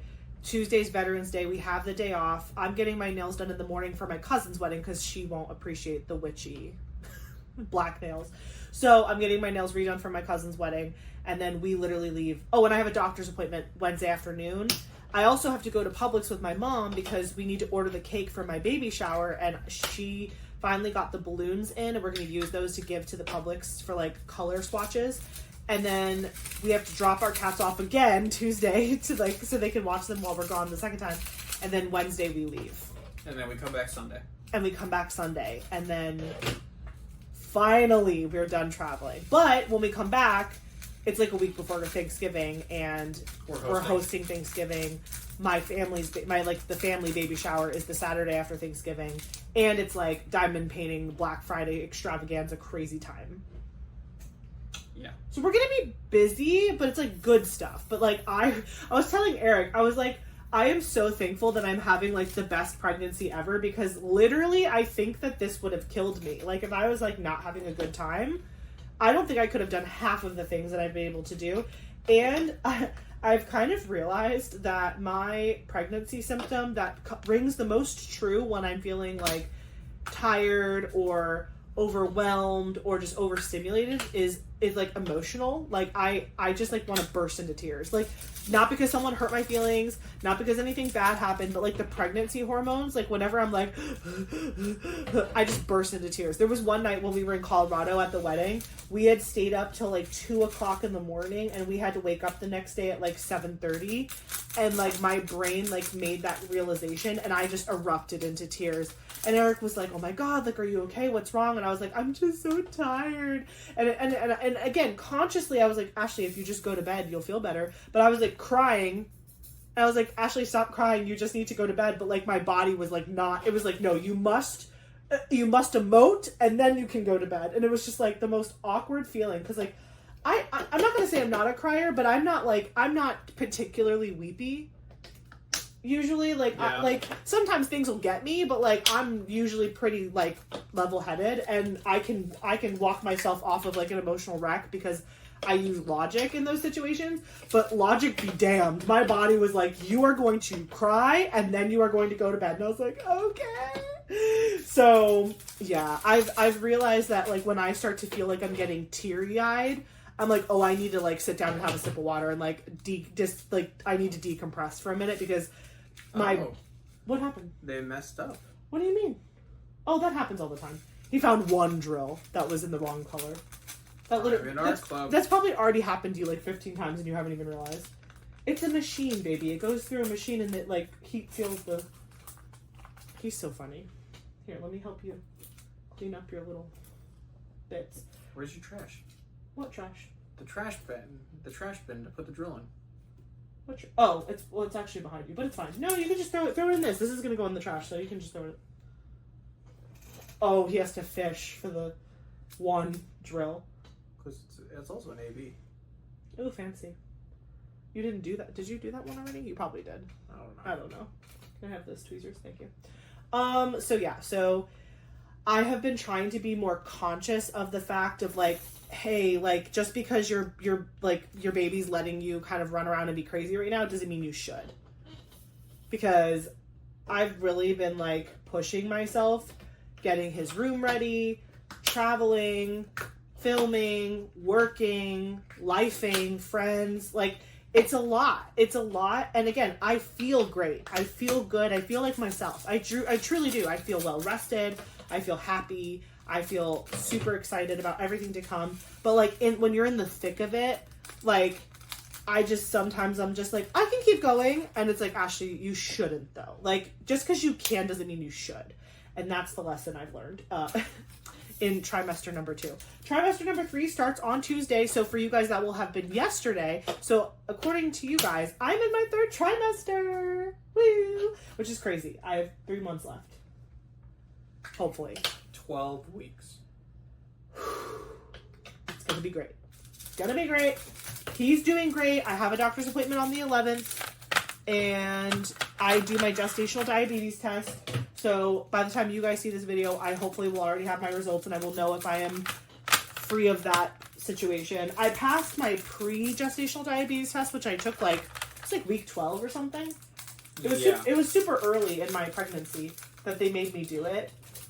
Probably because of like the high risk thing, but I passed it with flying colors. So hopefully that happens again. And yeah, so we're just steamrolling ahead. Everything is good. We're keeping our energy good. I've learned that I need to not overdo it. Just because I'm feeling like I can doesn't mean I should. And once this trip is over for my cousin's wedding, I am going to slow down. Not in a bad way, but I'm just gonna try to go to bed earlier. And I'm gonna try to do we went to the gym last Friday and it feels really good when I go to the gym because it just feels like I'm moving my body and it's it feels nice to just work on my upper body strength. Again, I'm not doing core exercises, but I'm still doing a lot of lifting because the doctor said if you were doing that before and your body's already used to that, you're okay. It's if you just get pregnant and randomly decide to become a lift queen, don't do that. Don't start an exercise regimen that you didn't have beforehand because your body won't like that. But I was already going to the gym significantly beforehand, so I've been just kind of doing a lot of upper body workouts and cardio when I can. I have started to notice though, because my belly is getting bigger, when I'm walking around, I'm starting to get a little bit of that round ligament pain where my tummy feels heavy and it kind of hurts because when you're walking, you're just moving around a lot. And so I have a belly band. I genuinely only have worn it once. I washed it so you can take it to North Carolina. Oh, thank you. Yeah, I've only worn it once, but the Colorado trip, we did a ton of walking around. And again, it wasn't searing pain. It was a dull, annoying pain. And I was annoyed because I was why can I not just walk around to downtown? I've done that a million times. It's not a problem. I'm going to the gym and lifting weights. How is this a problem? And I'm realizing it's just because my body is changing. So the belly band is just to really help hold my stomach up so that it's not just swinging all over the place and hurting me and dragging me down. So I'm going to start wearing that more often to take care of myself. But everything really is going well. Everything is continuing to go great. The appointment we have on the 11th is the gestational diabetes test, like I said, and also just to check his heartbeat and make sure he's doing okay. We don't go back to the ultrasound doctor until December or something. 9th. December 9th. So we won't get pictures again until December 9th, which is fine. I honestly did not think we were going to get as much pictures as we have this whole pregnancy because when I was first at the doctor, they were oh, you'll only probably have 2 ultrasounds. But then they just decided that they wanted me to have more, and so I'm not complaining. It's fine. But that's in December. Also, we did the tour yesterday on Saturday. We did the virtual tour for the new hospital that has the NICU that I'm going to be giving birth at. And honestly, I do wish that it was an in-person tour, but they didn't offer one. I would have done it if they had it. They did a virtual tour, which I was kind of bummed about because it wasn't even someone walking around with a camera. It was pictures, and then the nurse was just talking to us. But we got to ask questions, and I asked her, I was listen, I'm at this hospital, but they don't have a NICU, so I want to give birth at your hospital. Is that okay? Do I need to do anything special for that? Do I need to tell somebody that? She's you're going to be 100% fine. She's most people that give birth at their original hospital don't even get the person they think they're going to get. And we would literally treat you just like any other patient that has been coming to us for a while. And so that gave me a lot of peace, I think, just because we were nervous that it was going to be oh, you're a stranger. We have to do more paperwork and we're nervous. And you know what I mean? But they were oh, no, you just show up and we just help you have your baby. And I was oh, okay. Which is great. And we have a doctor's appointment for, oh, I already put a thing in here. We have an appointment to go meet up with a local pediatrician. Eric and I both see a family nurse practitioner for our medical health. So technically, Eli could go to our doctor, but the reason why I'm leaning towards getting a real, like, pediatrician for him is because the place that's by us, they have late hours, like, they have, like, emergency hours and urgent care hours just for pediatrics. So my doctor, their office closes at 5 o'clock, and if you have an issue, you go to urgent care. Right. Like, that's it. Like, if you don't... Ooh, what did I throw? The Lego. Oh, can I have it? I'm sorry. You don't go to, like, a specialist. You just go to urgent care and hope that you're fine, or you go to the emergency room.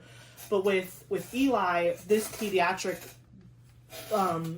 office, you can, like, actually go and, like, go to their doctor and see, like, the after hours specialists and pediatricians, and they have, like, a pediatric urgent care that's special to them. So I was like, yes, like, that sounds amazing. And again, he can be with them until he's 18, and then if he stays in the area that we're in, he can switch over to our doctor if he wants to. Or if he moves away, he can find a new doctor or whatever. So that's really exciting. We have that appointment sometime in December. And I'm looking forward to meeting the people over there and just getting to know them, and just because, like, when you go to give birth, they start asking you, like, who can we send all your stuff to? And you're like, oh, I don't know. Like, so I was like, let me just get that done now. I'm really trying to do everything, all of the prep work in December. Well, not in December, but, like, in 2025. Because come January, I want to be able to give birth literally any day and drop everything and be like, I'm at peace. It's done. It's been planned. We have all of the things, ducks in a row. Eric and I successfully changed our health insurance. So in January, we're going to get the better health insurance that's good for basically having almost a free delivery experience. I think we're going to get out of it only paying like $250 for the admission at the hospital. So I am just cloud nining over here. Did we have any, like, other life things to share? Oh, we have work baby showers coming up. Eric's work baby shower is December 3rd. Yes, and which I'm going to go to his. And then mine is actually November 18th because we're having a Thanksgiving potluck at work and we're doing it around that same time. So Eric is going to come to mine. So we get to go to each other's work baby showers, which is so fun. So we have that coming up. So I'm sure we'll share with you guys when we have, like, fun stories and stuff from that. But, like, literally we get back from my dad's on the 16th from the wedding. And then my baby showers for work is 2 days later. And I've been working at this job for 10 years. So I'm sure it's going to be a little cuckoo for coconuts. His shower is in the afternoon. And so he's going to work from home that day. And then we're both going to go to his job. And I'm excited because I get to see the courthouse. I've never been to the courthouse before or gotten to see, like, the back side of the courthouse. Like, you know, where all the people work and stuff, and, like, the courtrooms. So he'll take me on a little tour and show me around that day, which will be fun. Yeah. Okay, well, we're almost done kidding up. I know this video is probably long as always, which I know some of you guys love that, so thank you for sticking around if you have. The only other updates I really have to give is, like, diamond painting related. So we had the big Christmas drop from Diamond Art Club, which was very exciting. Can you believe that out of 40 canvases, I only bought 2? I only bought 2 canvases. I was so impressed with myself. There was really 4 that I could have seen myself buying, but I was like, I don't love it enough to need it right this very second.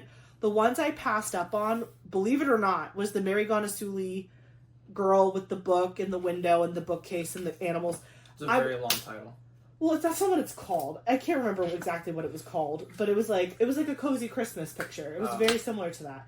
And I was just like, I can't keep buying the same exact picture. Like, I feel like I have this picture, and I don't want to get sick of it. And I don't want to get sick of the artists that have done that artwork. You know what I'm saying? So I passed on that one.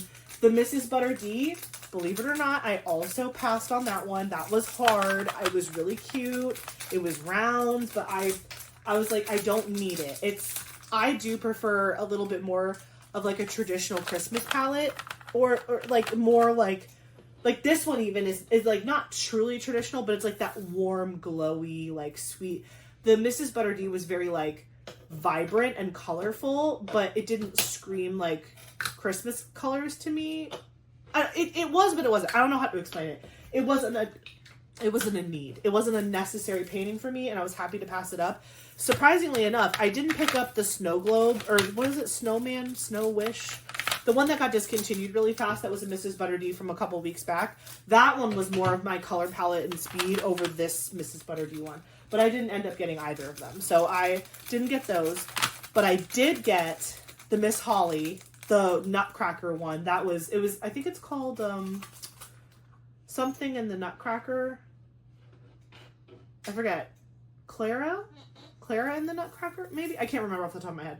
But it was that one, the Nutcracker scene. Gorgeous. I'm a little salty that the Ivy Dolamore one didn't come out because I was dying for it. But who knows? The year is young, and I am patient. But I'm praying for that one. But the Miss Holly one is also beautiful, so I snagged that one. The year is not young. The year is young. It's almost over. It's young. It's only 11. It's only 11 months old.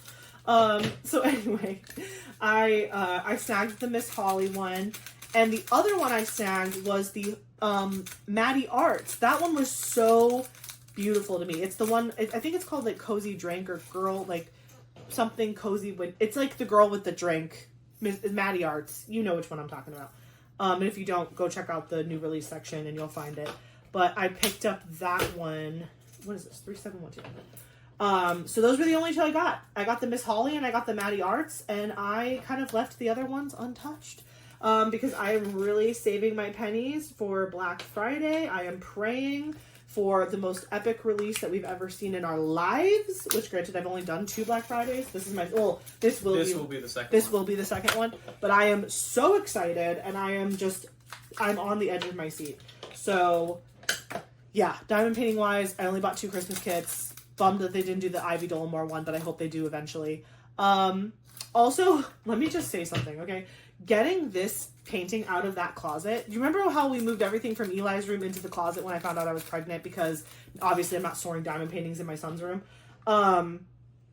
It looks perfect. You can see the name of every single canvas. It was super fast to find this kit in the pile in the closet, but it was at the bottom. So I probably should have waited for Eric, but yeah. I'm me. So I took all of the paintings that were above it out, and I made this very haphazard stack, to which it fell, not on me, just near me. I was fine. Everything was fine. But I was downstairs cleaning, and then all of a sudden I hear a slam, and I'm like, "Are you okay?" And she's like, "Yeah, I'm fine." And I realized like, later, "Are you good?" I was like, "Yeah." He's like, "What was that?" I was like, "Diamond paintings." And he was like, "Did it fall on you?" And I was like, "No." Yeah. It was a lot, but it was fine. I was able to get the painting, but it's making me kind of rethink how I do that closet. Only because it's like, that's the only way it fits. Like, true. And I love that I can see the titles because it has the little pictures. I can see every single one of my kits and I know exactly which ones they are. But when you guys vote on new canvases to work on, when they're on the bottom, it's a pain to get to it. You could just wait for me. I'm going to try that next time. I'm going to try that, and if that's not working for me, I will figure something else out. But yeah, getting this canvas from the bottom of the pile it didn't take a long time. It was just very haphazard and something I probably shouldn't be doing pregnant, which is the story of my life. 3746. Okay. So yeah, that's pretty much it. I'm just highly anticipating the Black Friday situation. I still know nothing. I am in the dark, as you are. And I'm buzzing. I'm kind of glad that I have this wedding to distract me, because that's basically going to eat up a whole week. And we're just going to be a week closer to it. So I'm like, yay! Like, it's a distraction. And then I come back and it's like almost time. So the week of Thanksgiving, I have a doctor's appointment on Monday, which my mom is going to come to. And then Eric took off Wednesday. And then we both get off Thursday, Friday. So Eric's going to do, like, a lot of the grocery shopping, probably the week we get back from Dad's. Yeah. So we don't have to, like, fight for turkeys in the streets, you know what I'm saying? Because I'll swing at an old lady. Yeah, he will drop kick someone for the butterball. So we're going to do that the week before. Actually, the week before. So 2 weeks before, we're going to make sure we have all of our groceries because we're hosting and all that. everybody who's coming to our house for Thanksgiving, their job is really just to bring desserts and stuff, because that's like the one thing that's annoying. It's hard to like have your oven and all of your like pots and pans busy with cooking dinner or lunch, whatever, because we do like a 2:00 Thanksgiving, but then like also have to prep desserts. So we just put guests on desserts, and it works out super well every year for us. And then my mom will help with like cooking the sides and stuff on the stove while Eric's doing like the turkey and like the bigger stuff. And my mom will also do like help with like appetizers and whatever. So it's gonna be great. It's gonna be great, but it's gonna be a very busy season. What is this? 3. We're so close. We literally have like a handful of things left. We can do question of the day. Do you want to do question of the day really quick before we sign off? Sure. Okay, let me prep you this one, and then we will do question of the day. Of course, I didn't get the book out, so it's like behind me. Okay. What number would you like, my dear? 1 of 2,000.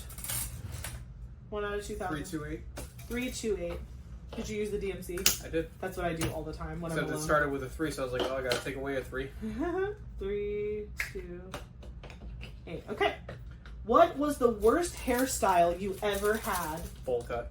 A bowl cut? What do you mean? When I was a kid, you know, I had that bowl cut for the longest time. I think until I was almost going into middle school. I think 5th grade is when I finally cut my hair differently. What was the worst hairstyle you ever had? Bowl cut? Yeah.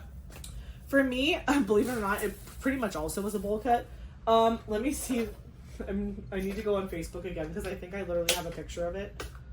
I don't think you have any of yours, do you? No. I think yours was really cute because you were little. It wasn't like you were older. Yeah, but like I had that up until like I think 5th grade. Here, can you find it for me while I keep doing this for you? Go onto my Facebook photos and then go into the albums and you'll find the ones that are like of me as a kid. And then I'll show them. But yeah, I was not young. I was young, but I wasn't like baby. I was like literally like, I don't know, 40. Good grief. I'm throwing you. Struggling there? Yes, I am. I was like 14 maybe in this photo. No, I definitely didn't have this haircut in high school. So maybe I was in like 5th grade or something. Maybe, actually no, it had to have been younger because I was still at my old school. So it was 4th grade or younger. You don't have like an album of like... Oh, you want to know why? It's probably privated. I probably have it. Oh, yeah. Well, go to my album. Show me. Yeah, here are all your albums. Let me see.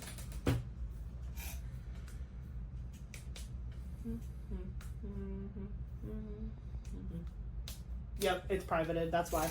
Sometimes, like, back in the day, I thought that the best way to, like, save photos would be, like, to put them on Facebook. Because I was like, it's infinite storage. And then I was like, then people have access to my photos through Facebook, and that's weird. So I stopped doing that. But I have an album that's privated that's, like, pictures of me as a kid that I took. It was, like, me taking pictures of pictures. Because when I was growing up, we didn't have, like, cell phones like we do today. Yeah. So I was taking pictures of photo albums and saving them onto Facebook on a private album. So I had it for the future whenever I wanted to look back on that, because you know photo albums get wrecked, ruined, thrown away, damaged, or the pictures get weird and yucky, and so I just was like, I want to save these. We'll have to definitely get something together for Eli. Yeah, I want to do a baby book for him. Okay, I'm sure we can find one online.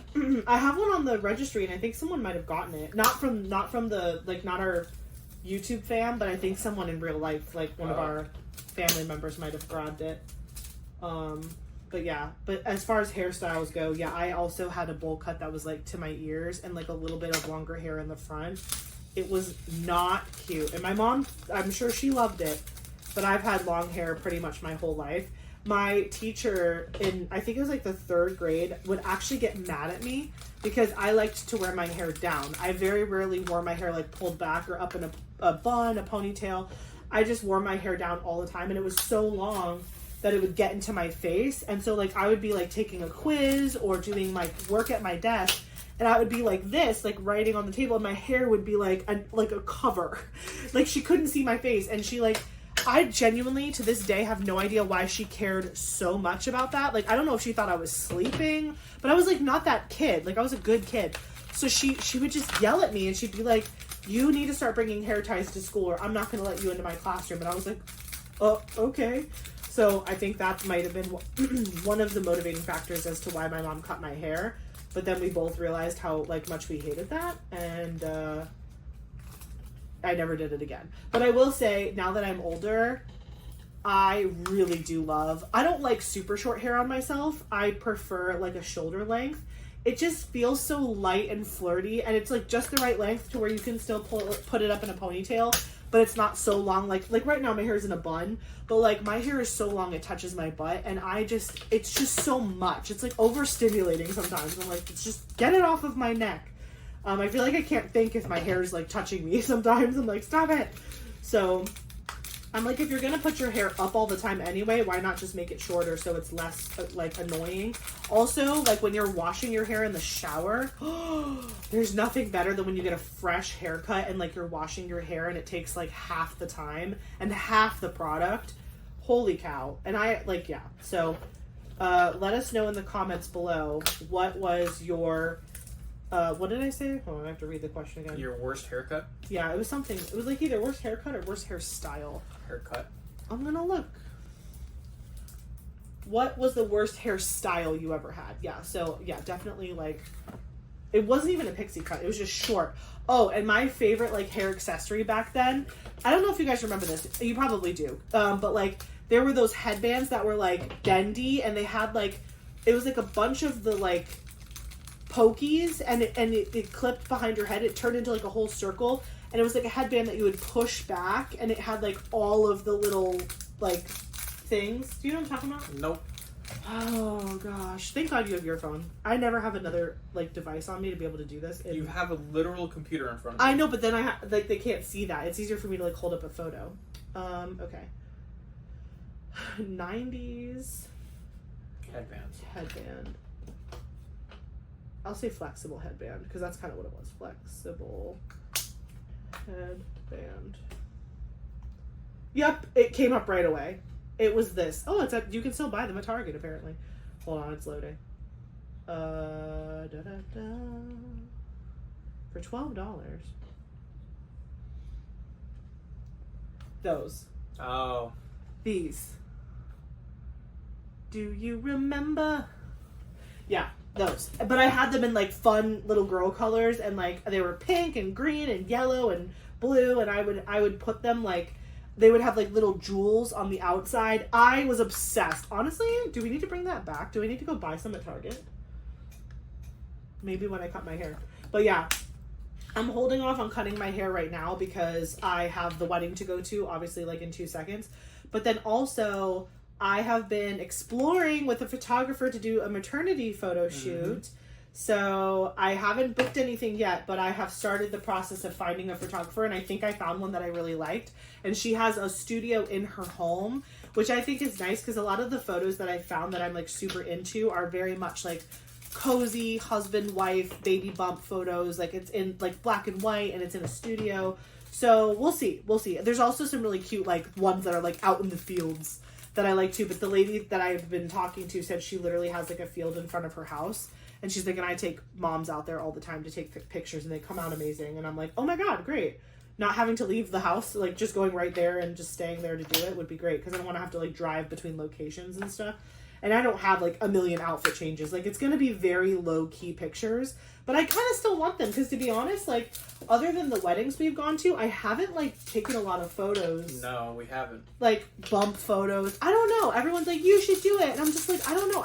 You were starting to take like the belly bump photos. I took like one or two, and I was like, my belly isn't even bellying. Like yeah, and then now here you are. I know, now my belly. You missed the transition. It's fine.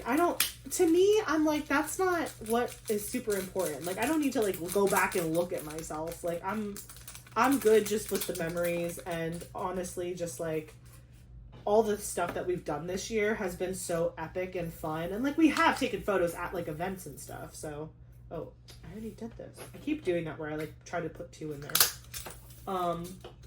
But anyways, so yeah, I'm gonna, once I'm done, I think I want to keep my long hair for those photos because again, like it'll just be like pretty, and I'll get my hair done and stuff. And I also feel like if you're ever gonna curl your hair, it's nice to have it long because then when you curl it, it doesn't get like Shirley Temple. It stays like longer. You keep the length a little bit there. So, oh, and I have 2 left.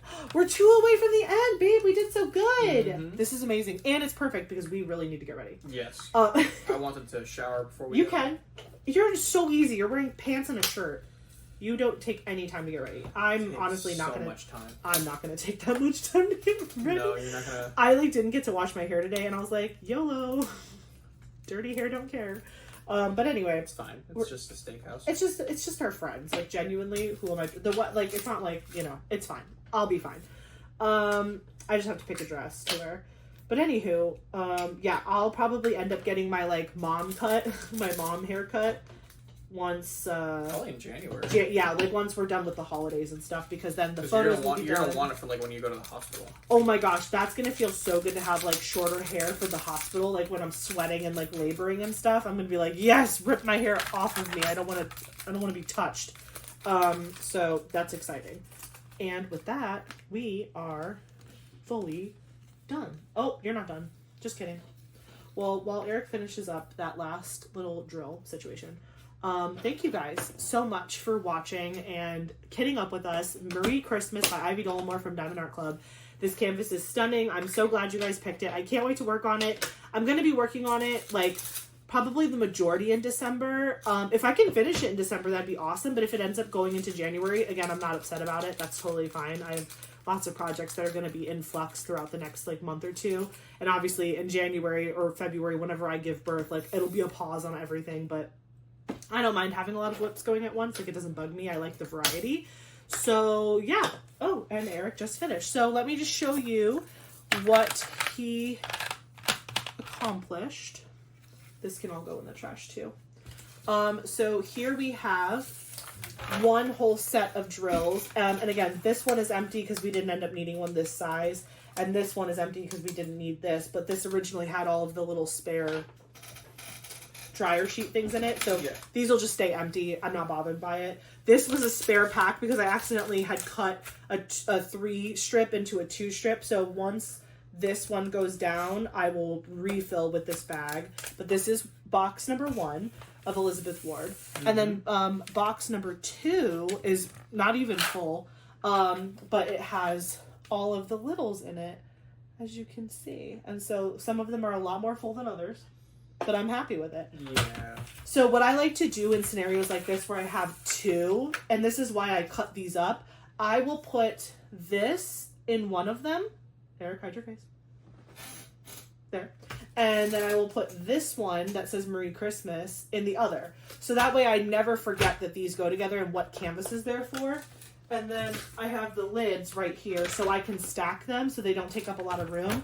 And my cabinet behind Eric, that's where all of my storage, my drill storage units are for all the projects that are whips right now. So I'll just nicely stack them in there, and whenever I'm ready to work on this kit, I'll just pull them out and start working. But now they are appropriately labeled so they don't get lost in translation. And yeah, so here's all of our garbaggio that we will throw away, and then our tools are nice and cleaned up. Any thoughts on the kit up process? How'd it go? Do you feel good? Yeah. How was this? It was good. Do you prefer it? You like it? Yeah, it makes it easier. Zodiac Shadows, I'll put a link in the description box below if you want to check out their shop. This is 3D printed, and so he literally just used this funnel for all of the kitting up. Pour it all in. Yeah, it's just really easy. And again, we just have a little makeup brush to help I scoop didn't the even drills. use it. Oh, really? Yeah. Just on that one that was like super, we were shoving. No, I just Never mind. shook it. So good. Shook it around. Yeah, there you go. So again, thank you so much for watching this video. I hope you enjoyed it. Again, let us know what you're excited about this holiday season. What kit are you working on? Are you going to participate in drills and chills? Jingle drills. We just finished drills and chills. Jingle drills. If you're participating, it's November 9th. The date unclear. The month I got it. Okay. It's November. But anyways, thank you again, and don't forget to like, comment, subscribe. We will catch you in the next one. Bye! Bye.